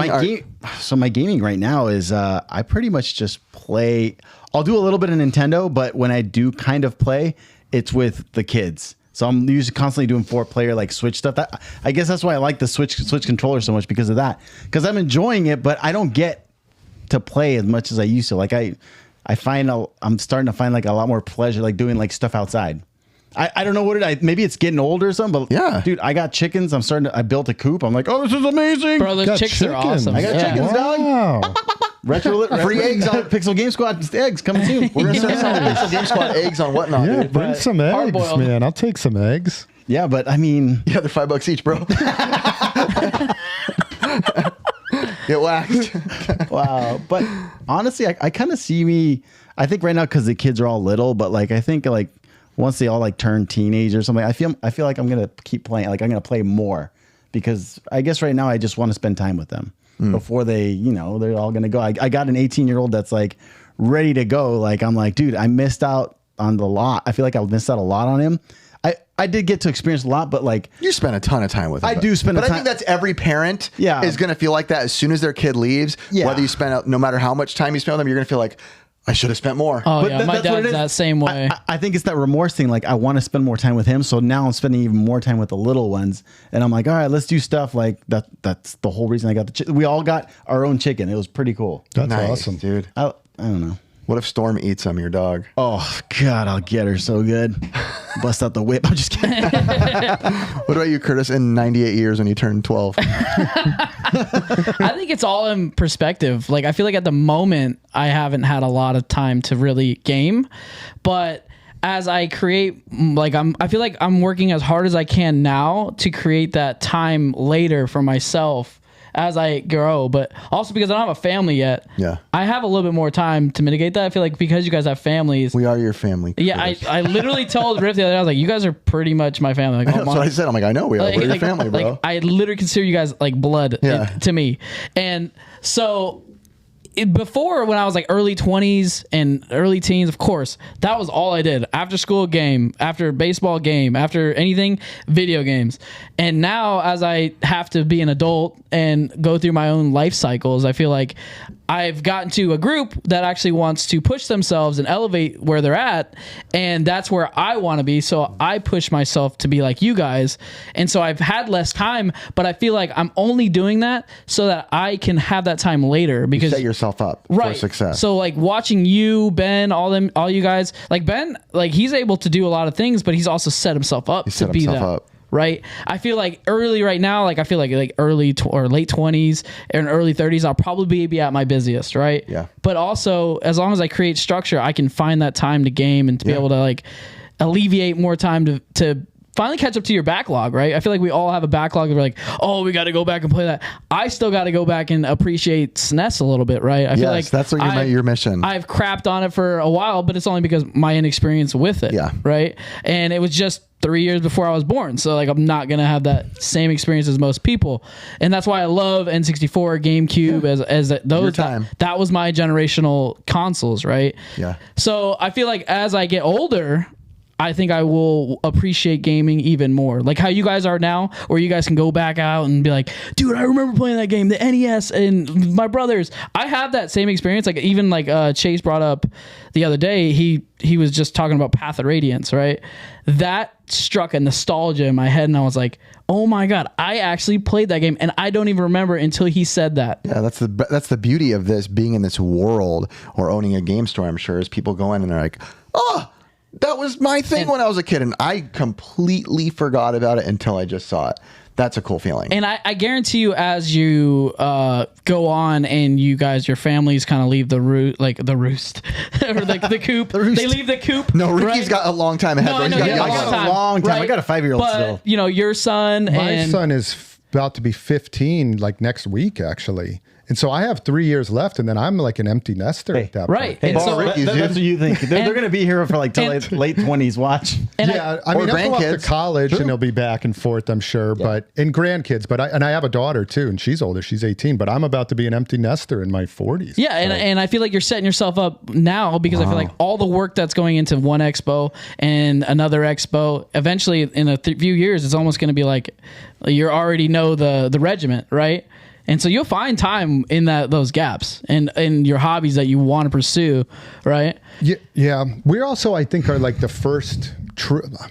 I don't want to disrespect the Atari players, like the guys that are in their 50s, right? Like they're probably the guys. Ben literally just gave you a bombastic side eye. He's all, well, hey man, don't mess with the Atari. We're like the first NES, generation, I want to say. Like you grew up on NES. Did you play Atari much? Probably not. So Atari was what I actually started with because it was what my mom bought and my dad. But my first system was for sure NES. Yeah, like I had a little touch of like Atari when I was young. I was born in '81, so you're a 70s baby. 70. Dang, 70s.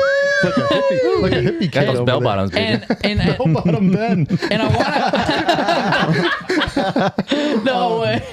But generationally, like I still with my store will get a very small trickle of like guys in their 50s that will come in and buy Atari games.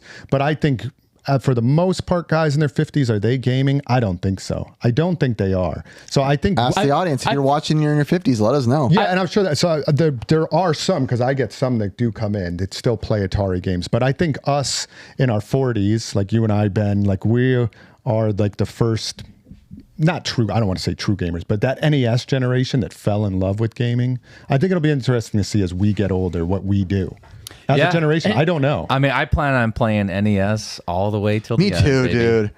On my way out, I feel I'm like gonna play spiritual warfare on my way out. Lord, take me. I feel like at any point in your life, you'll have different, like in your decades, right? You'll find that time where you're like appreciating gaming, and then you're busy again, and then that's like, life. So there's a shout out I want to give out to this guy. His name is Grandpa Gaming on YouTube, and he's a veteran from the Vietnam War, and he was a sniper. Thank you for your service. Thank you for your service. And if you ever see this, it'd be great. But he has he has a huge following. He shows his shorts and his long format of his video game gameplay, and he shows how like sniping relates. The sniper guy, he's awesome. Dude. Oh, I've seen him. How old is he? He's got. I mean, he's Vietnam vet? Probably 60s, 70s. He's 70s? good. I was like, yeah, because it's like realistic. So Yeah. the shots you're seeing him shoot, if you don't He's playing know, Battlefield. you're like, why would he pull the trigger right now? He's way off, but he's calculating for wind and accuracy and velocity of movement. And So that brings up another question then. Do you think, like, from the YouTube world, will there be, like, grandpa YouTube gaming channels? you're looking at one. yeah. I feel Honestly. like I don't feel like You'll be a part of it, bro. You think you'll just keep aging into your 70s, still making Yeah, and you'll still be on videos? there, bro. Freaking Pixel Grampcast, bro. Free marketing? I'm like, we're yelling at each other across your,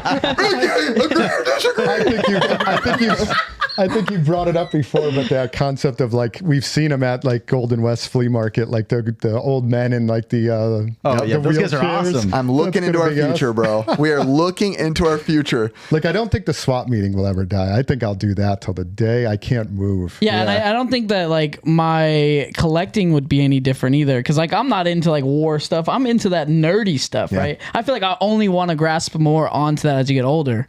All right, so one more question. If you're in the convalescent home, you're old now, you're like, oh, I can barely move. You get one system that you're like, nurse, bring me this. What is it? What would you take, Ricky? What's the one system you want on your way out? I want to say NES, but it's going to be the Super NES. Super? It's going to take me out. I'm going to be taken out with aquatic ambience. Dang. Mine's going to be NES, take me out on the ending scene of Super Mario Bros. 2. Oh, nice. Where Mario realizes he's dreaming and then goes back to bed. Dang. That's it. You wake up and go, it's real. But then you just be satisfied and go to bed and Mine's GameCube. I'm definitely going out with GameCube. What are you going out with though? What game? What's your final Easily, theme? I'm gonna do the Zelda the Collector's Edition. Oh, okay. That's what takes you out? Yeah. Into the I will cookie play through reform? all those and just go out in peace. Ben wanted to say something over there, I could tell. Oh man, I mean, I actually like NES golf because it's like there's no timer, there's no music. It's just like take your time, bro. And that's a 46-year-old answer. I'm going out NES, even though I love Downward Super slope. NES, but give me Zelda, the original, for my last nice. playthrough. One last time. The music on that would be incredible. Just one last playthrough, and then I'm done. That's it. I'm checking out. I like how we're all joking about our death. We're like, dude, just like, yeah, and then good night. But if guys, if your guys' gaming ideas aren't dying, let's just say go to SoCal Gaming Expo June 8th and June 9th. I don't care how much I plug this, it's gonna happen. My boys are my boys. If we don't see ticket sales go up like 10% when this podcast drops, we're mad at all of you. All right. I'm gonna check too. Do check. Now, to be very real, I actually don't want to go out to NES playing. I want to be around my family, probably worship music playing, to be honest. Like, you know. And all the angels. No, worship, not that. I want like old rugged cross praying, just straight up take me. But yeah. Take me home. No! Can you take me higher, like Creed? Can you take me higher? All right, guys. Like I said, guys. all the links will be in the description, and appreciate you all. And we're gonna go on to this one. It's gonna be all right. So, guys, you guys love movies. I love movies. Let's just say, like, who would be your ideal Best movie villains? movie villain? Now, this could mean Dramatic they're either most evil, the coolest, funny, whatever makes you stick out as far as a movie villain. Chris, why don't you start us with a My notable? favorite all time. Sure. There are some good ones. I'm gonna say, and I was just watching. I'm gonna go with. I absolutely just love Predator. He is my favorite villain. He's a great villain. He is such a good villain. And I was watching Predator 2 the other day, actually with my son, and he had never seen. I was like, "You seen Predator 2?" He's like, "Yeah, I've seen that one." And then we ended up watching it, and I forgot how good Predator 2 actually is. It's really good. Yeah. And there's multiple Predators in the end of that one too. Yeah. But just the concept of Predator, the alien creature coming to this planet to hunt us. Yep. To me is like one of the greatest concepts. That is pretty so. There's many others that I have, but I would start with that one. Now, do you think aliens are real? If you missed the full podcast, check out our 40-minute video on that. But yeah, again, Predator for me. Love it. Ricky was very excited a minute ago. He's like, I got one. I have many, but I I got guess it. Mine the one I'll shoot out is the T-1000. Yeah. Oh, Terminator 2, because that dude does not die. I love it. He's like the ultimate, like, God, he's just such a great bad guy. You can't kill him. You can't do anything to him. You don't even technically know if he really died in that in the fire. But dude, I love it. He's my number 2 villain. He's so good. So good. That So guy. good. Unbelievable. You know who's another villain I really like? What's the guy's name? Hold on, I wrote it down right here. Uh-oh. What is it, Ricky? What is it? Snick. Do you remember what Snick is from? No. Dude, I used to. Wait. I know the name Snake. I used to be scared. It's of Snick bothering me. I don't know the when name I was a Snick. I don't know what kid that is. because of this movie. Oh, Little Monsters? Yes, I knew it. Snick. Little literally Monsters used is to freak me out, frightening. dude. Even though he's not supposed Yeah. to be. He's not supposed to be, but Yeah. dude, I always thought he was a great villain. like a punk rocker with like a cigarette, but he's like gnarly. Did you ever see Little Monsters? No, I don't think I ever saw It's it. Howie Mandel, and basically everybody in that movie, all the monsters aren't technically supposed to be scary. Some are, some aren't. Yeah. But they all look frightening, even if they're not supposed to look frightening. You got to watch Little Monsters. I got to watch that. It's Howie Mandel and what's his name? Fred Savage? Fred Savage, yeah. Savage. Very, very classic, very good classic. movie. All right, I'm jumping with one. Okay, go. One of my favorites is Scar. Oh, I that had is a that good on one. my list. From Lion King. Yeah, he's a good one. I first of all, his voice, unbelievable. One of my second favorite things about it is it's basically a giant knock on socialism. That's what it is. If you look at shots, they literally say, they tell you the shots, if you look at it, of them marching with Scar on top and the way they're marching is literally the same scenes of actual footage you could see of Hitler doing his speeches with all the people marching. And even his song, Be Prepared. I mean, one of my favorite lines, you won't have a drink without me. That's basically every socialist leader is, you don't get anything without me. Right. So I think it's such a powerful, cartoon, even though it's a cartoon, like, enemy, because it's like putting something real life into it, which makes it seem much scarier because it is things that can be real. Yeah. That concept of killing your brother is really bad too. Dude. I mean, I have a brother, probably most of us have brothers, but that scene of like, you're holding brother. your brother and then he releases him like that. Yeah. Like, And No then he tried to do it remorse? to Simba too. yeah, Yeah, no remorse with it either. Just does Yeah. it. That's pretty bad. He's such that the voice in that is such a perfect voice. In the original animated one, the new one, I didn't watch it. It was all right. My I kids don't watch any animated. Did you know, randomly speaking of Hitler, did you know that there was recently like some AI stuff where they did like an AI generation and it took everything he said but put it in English? no way. It was wild to listen to. He like never said anything about like, we're going to kill the Jews or anything like that. It wasn't like that. It was like, do you support me as your leader? Like, do you trust me? I will take charge. We will win this, whatever. It was never like, we're going to kill, these people and this people. So it was very interesting to listen to, but I've never, you've seen the way he talks. And That's AI, or was it like directly translated into English? directly translated in English, but they used AI to actually give it an English voice. Oh, that's even But crazier. not just like, hello, I am Hitler. It was like yelling. So Yeah. you were like, whoa, you can actually hear technically what they were hearing. It was like frightening to listen to. I heard he was like on drugs when he was doing that kind of stuff. extreme right? Yeah. drugs. Look at clips of him. That's what you were saying earlier. Probably on like, ayahuasca or something. like this the whole time, shaking, moving. Yeah, he was doing whatever Chris did. What do you think about demons? Curtis? One of my favorite movie series of all time has been Lord of the Rings, and it was hard to choose that's a good one. which one, but I feel like the one I had most conflict with who would have been the best evil character would have been Gollum, right? Because he worked against them the entirety of the time that he came into the series. Against the hobbits. Right, like I mean, you could think about like the Eye of Sauron, like that's kind of like scary. Every time it sees you, it spots you out. Gollum, he would take the ring, just gone. And Gollum was wild, dude. and him and that internal conflict that he'd have with Smeagol is like, yeah, this is my precious, right? Yep. But I never looked at him truly as like a villain. Like Sauron was the villain. No, so this Well, was he's a sneaky villain, But he right? was like not a villain to me because I actually like towards the end you actually kind of like feel for him. Not that he wasn't still bad in what he Well, was doing, that's like- but I felt for him because you realize that he was like it's like an addict almost, like he couldn't help himself. Well, right? let's use, for example, then drugs. the new Joker movie.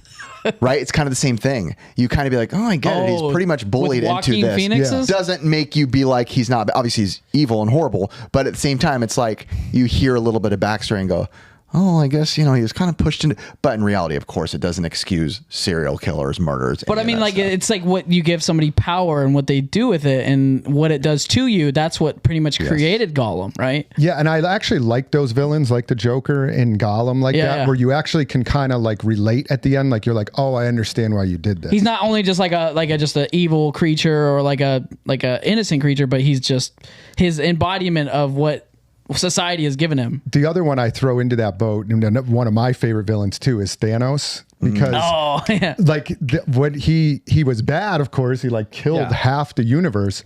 And, But why he was doing it, and he keeps saying it over and over. He's like, I'm doing this to save all of the universe because it's overpopulated. Yes. And I need to end. Globalist. But if you look at any major villain, real life villain, they normally have the same mindset. I'm purifying the world. I'm taking out these people. The Jews, I'm taking them out. They're the evil ones. We need to get rid of their kind. Yeah, don't quote me for verbatim, but I think the comic book base of Thanos was different than what they did through Marvel, because he was actually in love with the mistress of death. He was. And he was trying to bring souls to her to prove to her that reasoning of taking half the lives to prove to her that, like, I'm bringing you this. Yeah, no, I read all the comic books, Infinity Gauntlet series, and they didn't include Lady Death in the movies at all. Probably for good reason, because it was kind of weird that he was like in love with her. But that concept of clicking his fingers and ending half the universe, that happens in the comics and the movies. Wild. And why he was doing it was actually in the comic books, as far as I remember, was to like Do save that humanity. and do that and also He bring was her trying to that. appease her. He was like, I'm going to do this for you. So there was like two parallel lines, but he was also like doing it for a reason. And I only know that because I watched the If short. you think about it, that's why what we watch is so interesting. How we watch true crime documentaries, and that's why they're so interesting, is because you don't just see guy bad, guy kill, guy go to jail. You hear he grew up like this happened to him, his mom beat him, this happened, he was molested, they go through the backstory. So not again that it ever justifies it, but it is interesting, like something like Joker or like that, where you hear the backstory first and then they do the evil deed, and That's you're a like, good point. like psychological when turmoil. I'm watching those, it's not okay. Yeah. right? But you hear it. right? Because when I'm watching those shows, and it goes back to what we were talking about earlier too, is I'm fascinated with how did you get to this point to why you do the things you're doing, which is what we're talking about with like Thanos. It's like, oh, okay, I understand. Not that it was good what you did, but I understand. So it is a good point. Yeah. Ricky, It's crazy that you can relate to an evil character. But like somebody like I do all those things. Yeah. But we're literally that close. Like, it's all of us is just a switch. That's all it is. It's that close of, like, you could literally just leave this house and start beating up kids You could. for no reason. I mean, there's been times where I literally have like thought to myself, never thought about doing it, but I'm like, isn't that scary that I could just like ruin 100 lives right now by taking my car into a parade? Like I've never crossed my, like, maybe I'd do it, but just like, that's possible. That's frightening. And there's a lot of sick people in the world who can act on that stuff. And that's where the world gets scary. Stay strapped. You got another one, Ricky? Ricky? Yeah, I guess it's. I used to think it was Immortal Joe, but it's Immortan Joe from Mad Max. Which character Is that is that? Tom I haven't Hardy? seen- Where's that? Where's the mask? white dude. Oh, the way. I just like Bootleg Bane? Yeah, I just like villains that I can hate. Like I like villains that like you relate to, but I'm like, dang it, I can't hate him. I'm like, I like to just hate the dude. Like, I don't know. Like, they're bad, and I just want to. Oh, I can hate a lot of characters. Pennywise is one of them for sure. Oh, dude, yeah, He's a good Pennywise one. is good. Tim Curry or the newer guy? The old one. Yeah, Tim Yeah. Curry. Wow. He even scared me when he was playing in Home Alone because it related it to him. Really? Yeah, because his eyes were bloodshot red in that entire movie. You just threw me my softball, bro. Thank you for that. What? What is My answer? It's a funnier one, but they are the bad guys in the movie. Harry and Marv. They're some of my favorite villains in history. Joe Pesci, dude. Awesome, yeah. They are so great, He dude. was so good. What is it? Daniel Stern. Daniel Stern and Joe Pesci. Did you know Daniel Stern is the voice of Wonder Years? He's the narrator for the entire thing. What? Doesn't that change the whole way you watch it? That's his voice. I can't unthink it now. He's the the whole- taller. The taller one, the tall, skinny one. He is the voice of all the Wonder Years I through didn't it. know that. Yeah, his fantastic voice, man. I'll give you my last scary one. I'm surprised nobody said this one. What? This is one I thought everybody was going We to say. haven't really said Freddy the or entire Hellraiser? list, but there's a huge. Nope, not Freddy or Hellraiser. Freddy Oh Krueger? wait, I got it. Who? Michael Freddy- Silence of the Myers. Lambs because of you. Jason Michael Voorhees. Myers? Wow. That'd be Buffalo Texas Bill. Chainsaw You guys are all Massacre? way off. Michael Myers? No. Think much more mainstream. I would say as mainstream as it gets. Mainstream horror? Mainstream answer as it gets. Phoenix Resale. Dracula? This is almost like saying Bowser. Dracula? Satan. Joker. No, Frankenstein? Darth Vader. Yeah, Darth Vader. Yeah, I feel like I just didn't want to go into that, like, because he is one of the best villains of all time. To We me, already he's know that, probably but the best. He's great. I I think like Darth Maul a lot though. I love I Darth like to feel like he question should the have had norms. more. I love Darth Maul What too. about Darth Grievous? Yeah. I freaking loved Grievous. General Okay. Grievous. Darth Maul's makeup is the craziest looking makeup, but he's not as scary as what Darth Vader can do. Did they ever give a backstory on Darth mall though? They never No, but I did, thought they were right? going to do a whole thing after Solo. There's a lot of fan made very well. I'd say even better than some of the Star Wars stuff I've seen. Fan made Darth Maul stuff. There's a YouTube. Yeah, I wish they would do it because Darth Vader, I think, is the most iconic one because of his backstory, Yeah.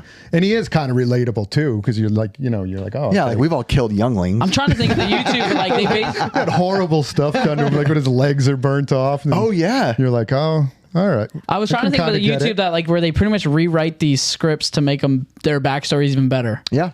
And I can't think of the. It's all about Star Wars basically to do it for each character, and they're like how like this is how they became to be, and this is why, and all that stuff. But You got another one? Yeah, mine was definitely Commandos from Small Soldiers. Wow, Where I they're- wasn't going to go there. Well, I mean, I was just a childhood movie right there, right? I just didn't want to say it first, but it's one of the best ones because it's like you think the guys that are the army soldiers that are supposed to be good and they think that they're fighting good, but they're really have an AI chip in them and they just become evil and they just start going against the other toys. I like that.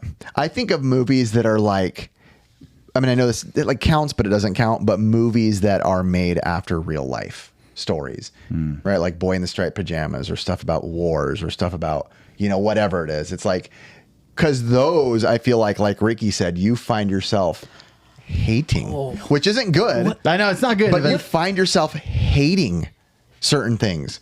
I have to admit it, and I will just say it now. We were in high school, different time. Yeah. I remember walking out of Pearl Harbor, and Ricky and I were like genuinely angry. And I'm not even going to say anything else. We were like genuinely angry at a race. Sorry, Tony. Because The wrong of one. a movie, right? And that's not good. That's actually horrible. But I get, when there's things that are based off real life, it's almost like hard to watch because real emotions get mixed in. And sometimes you don't like the way you feel after leaving the movie. And you're like, dang, that's scary that a movie had that much power over my reality right now. Obviously you correct yourself and go, okay, it's a movie. Even though stuff did happen, I'm not facing those people. They didn't do it to me. That whatever. There's One of the craziest movie, it just kind of like clicked with me. Did you guys ever watch that movie Switch is what it was? Or the guy Nintendo. Adam Sandler? No, the guy who had like 7 personalities built into him. Yes, but I can't remember what it was called. And It was the What was it guy. called? that guy played one of the craziest roles I've ever seen. The guy that's Xavier? Yeah, he's Xavier. I forget his What name. the heck was that called? Switch? It might have been Switch. It's on Netflix, right? I know the movie. I That didn't was a watch good it movie. Yeah, that guy, and I don't even know if he's a villain or not because it was like his personalities play into certain roles, but He's he a wasn't villain. good. That guy played an incredible role in that whole thing. Yeah. And I remember it moving me because I'm like, dude, and he would just switch into the next character. Yeah. And like he got touched, he turns into like, oh, he's not here no more. Another one I wrote down was John Doe. Does anyone remember what he's from? Yeah. John Doe. He's going. He's Oh going. gosh, with Brad Pitt. Yep. And 7. 7. Yeah. Yeah. He was Kevin Spacey. Kevin Spacey. Yeah, Oh, he was yeah. awesome. Kevin Spacey got canceled for a little bit. Did he really? Yeah. That yeah. movie, yeah. that's one of my favorite movies. It's so Kevin good. Spacey and that John Doe character is so good. And what he does to people is horrific. Speaking of, I took a screenshot of the movie's description. So if anybody hasn't seen it, here's what it is. John Doe, the enemy, his master plan is a work of strategic, perverse genius, inspired by Christianity's 7 deadly sins: lust, gluttony, greed, sloth, wrath, envy, and pride. The anonymous, mostly unseen character, serial killer handpicks each of his victims based on which of the aforementioned sins they're guilty of. Thus, an example, an obese man eats himself to death. A criminal gets strapped to a bed, unfed and immobile for 1 year, becoming a sloth. What a genius story to make an enemy, right? It's almost like Dexter, right? Like they're the bad one, so I'm going to make them pay, like Saw, right? Dude, Dexter's one of my favorite TV series of all time. And if you guys haven't watched, Homelander is also very Passenger. even, but he's the TV show. So But that John Doe is another one that he's not relatable. Like, oh, I can understand why it's good that he killed all those people. But like at the end, when you realize what he was doing and it explains why he's doing it, you're like, oh, well, geez, I can kind of understand. Those were, I believe they're listed in the Bible as like 7 deadly sins. 7 deadly. They're the deadly sins. Like you're supposed to die because of those. And he was kind of acting on them. I mean, that's like if you look at a YouTube video today and there's a guy who at a police station when they were taking in the guy who was a pedophile and he killed some kid. Guy turns around and kills the guy. Boom, a random dad. Boom, shoots him because he's a pedophile. Look in the comments. There's not one person that says you shouldn't have done it. It's his kid. I remember he was waiting you on can the relate phone. to it. Yeah. Everyone's like, go, more people like this, please. Again, not advocating murder. But again, when it does sympathize with you when you're like, that guy murdered a kid, right? Like, yeah, I can't imagine not wanting to have that person be killed in return. You know what I mean? Again, not going anything too deep, but you get it resonates with you as far as your emotions. Like, oh yeah, that guy was a piece of garbage, and the world would literally be a big example is pedophiles. Yeah, pretty much anybody who talks in the world is like, yep, kill them all. Like, you don't mess with kids. Is that the right thing to do biblically? All that, maybe not. I don't know, but you know. But everybody there's no sympathy. It's crazy how like movies can portray an emotion and also depict characters that can also relate, but also show you sides that you weren't seeing before, and like how they're able to translate how like it's kind of realistic, like their truths of why they did something, and then you can understand it a little bit better and know why you're not going to do that. But it's just kind of crazy to think that these movies do that to us. You know what I mean? Oh man, I have some. Can I run down a list real quick? Some honorable mentions? Yeah. One for me, growing up, Wicked Witch of the West from Wizard of Oz. That laugh is one of the most like iconic villains ever. I love the Wizard of Oz. Me too. Like, Absolutely I love it. And that character, whatever her name was that played that, the actress in that was incredible. I feel like she to this day is like the standard when you think of a witch, like the way she looks, the long nose, the green. By far the best witch. Mine's Hocus Pocus, but it's okay. Oh yeah, it's a good one. Hocus Pocus was good too. Hocus Pocus is good. That was one for me. I'm going to say the shark from Jaws. I was going to bring that up. I don't know if you can characterize an animal as a villain. Yeah. You could do anything, realistically. Cujo. But that to me is the most terrifying villain. Like, I still am scared watching that movie. And the way Steven Spielberg, like, filmed that, where, like, you almost don't ever really even see the shark till the very end. Yeah. It's just so good. I was listening to Quentin Tarantino talk the other day about, like, movies and stuff, and he was saying there's a handful of, like, perfect movies, and Jaws was one of them. Like, it is a perfect movie. There's very few of them. I actually think he might have said Wizard of Oz, too. Wizard of Oz to me is a perfect movie. Yeah. It is so good. You know another perfect movie to me? The original Willy Wonka. That's a perfect movie. I would put that in. Have you seen Meat Canyon's depiction of it? Who's? Meat Canyon. The YouTuber. Yeah. He's cool. I think he did the whole thing with Caleb and Rick. The depiction of Willy Wonka, they like how they did it and had the dark side of it, like how Willy Wonka. It goes dark. Willy Wonka gets a little dark too. Yeah, dark. And you guys have to watch it. It is kind of eerily like just disturbing, but it kind of sheds a light on how close it is. I'll watch it. I do like Meat Canyon. What's your other? I have one last one. Ooh, can we guess? Give us a hint. Is it horror? It has Killer Clown. No, not Killer Clowns. The IRS. That's the scariest one. The ultimate enemy. It's a devil. I'll say that. Giant horns, devil. South Park devil. It's the best. It's the best devil depiction in any movie I would ever say. Best devil depiction in a movie. Is it Chris Cron? Does he actually have horns in the movie? Yes. Pee-wee's Big Adventure. It has unicorns in it. How about that? Bro, this is not Never-ending the story? ayahuasca Bill and trip. Ted? What is going on here? Oh, no, Bill and Ted. What's the one with the pick of destiny? It's not that. Jack Black? No. Tenacious D. It's the. All right, I'll just say it. The devil from Legend. The movie Legend. I've never seen it. Never seen it. You've never seen that movie? I haven't seen that in a very long time. I don't remember it that well. Sorry. Oh, you never saw it either? I saw it, but I Dang, Chris had a I don't remember that one. Dang, really? Dang. Chris had a big old buildup, and everyone's like, Oh my god. Have you seen it? No. Legend? yeah, it's been a long time. Do you remember the devil? Yeah, I Am Legend. Will Smith was in it. The weird CGI zombies. He's Oh pulling my up. gosh, I'm just gonna pull up Legend Devil. Like, I just wanna man, see I thought that. you guys would have No, all bro, don't seen open that door. Remember what Brennan said? Yeah. Don't let those thoughts in. Seriously, dude. That character is the best. Ooh, looking yeah. Bro, just villain, Ouija board his literally phone right ever. now. Wow, yeah, that's intense. I mean, it's literally called the Lord of Darkness in that. Wow. Dang, I thought you guys would Actually, have all I remember liked that one. Looks like a Face, though. sunburned Curtis. Let me see. You don't remember that guy? Yeah, Tenacious D. It does kind of too look like that. All right. So, guys, I just want to say that all the full episodes will be in the description. And like I said, SoCal Gaming Expo will be June 8th and June 9th. And I can't tell you, get it. Yo, tickets today. SoCal. Listen, if you go to SoCal and tell us you specifically bought tickets because of this episode, Ricky will buy you a churro. Yeah. There will be a churro coupon not in the description. Code brown sugar. Brown sugar. Use promo code brown sugar down below. Free churro. Lives like sugar. And this is a crazy mark. We're at 25 episodes. It's about over 50 hours of podcasting. And it's our last one, guys. 50 hours. And over 100K downloads on the audio episodes. I just want to say, if we can't say enough, we appreciate you guys all out there Thank watching you and tuning so in. much. Can't believe we talked to you for more than 50 hours, bro. That's crazy. I'm hanging out with you way longer than that. That's true. We probably did that in like 2 weeks. Yeah, it's We like could have been playing video games that whole time. No, Chris isn't going to start doing that until he's 70. So. Get back into it. Hey, you guys, thank you so much, man. We appreciate you. Thank you. Thanks, guys.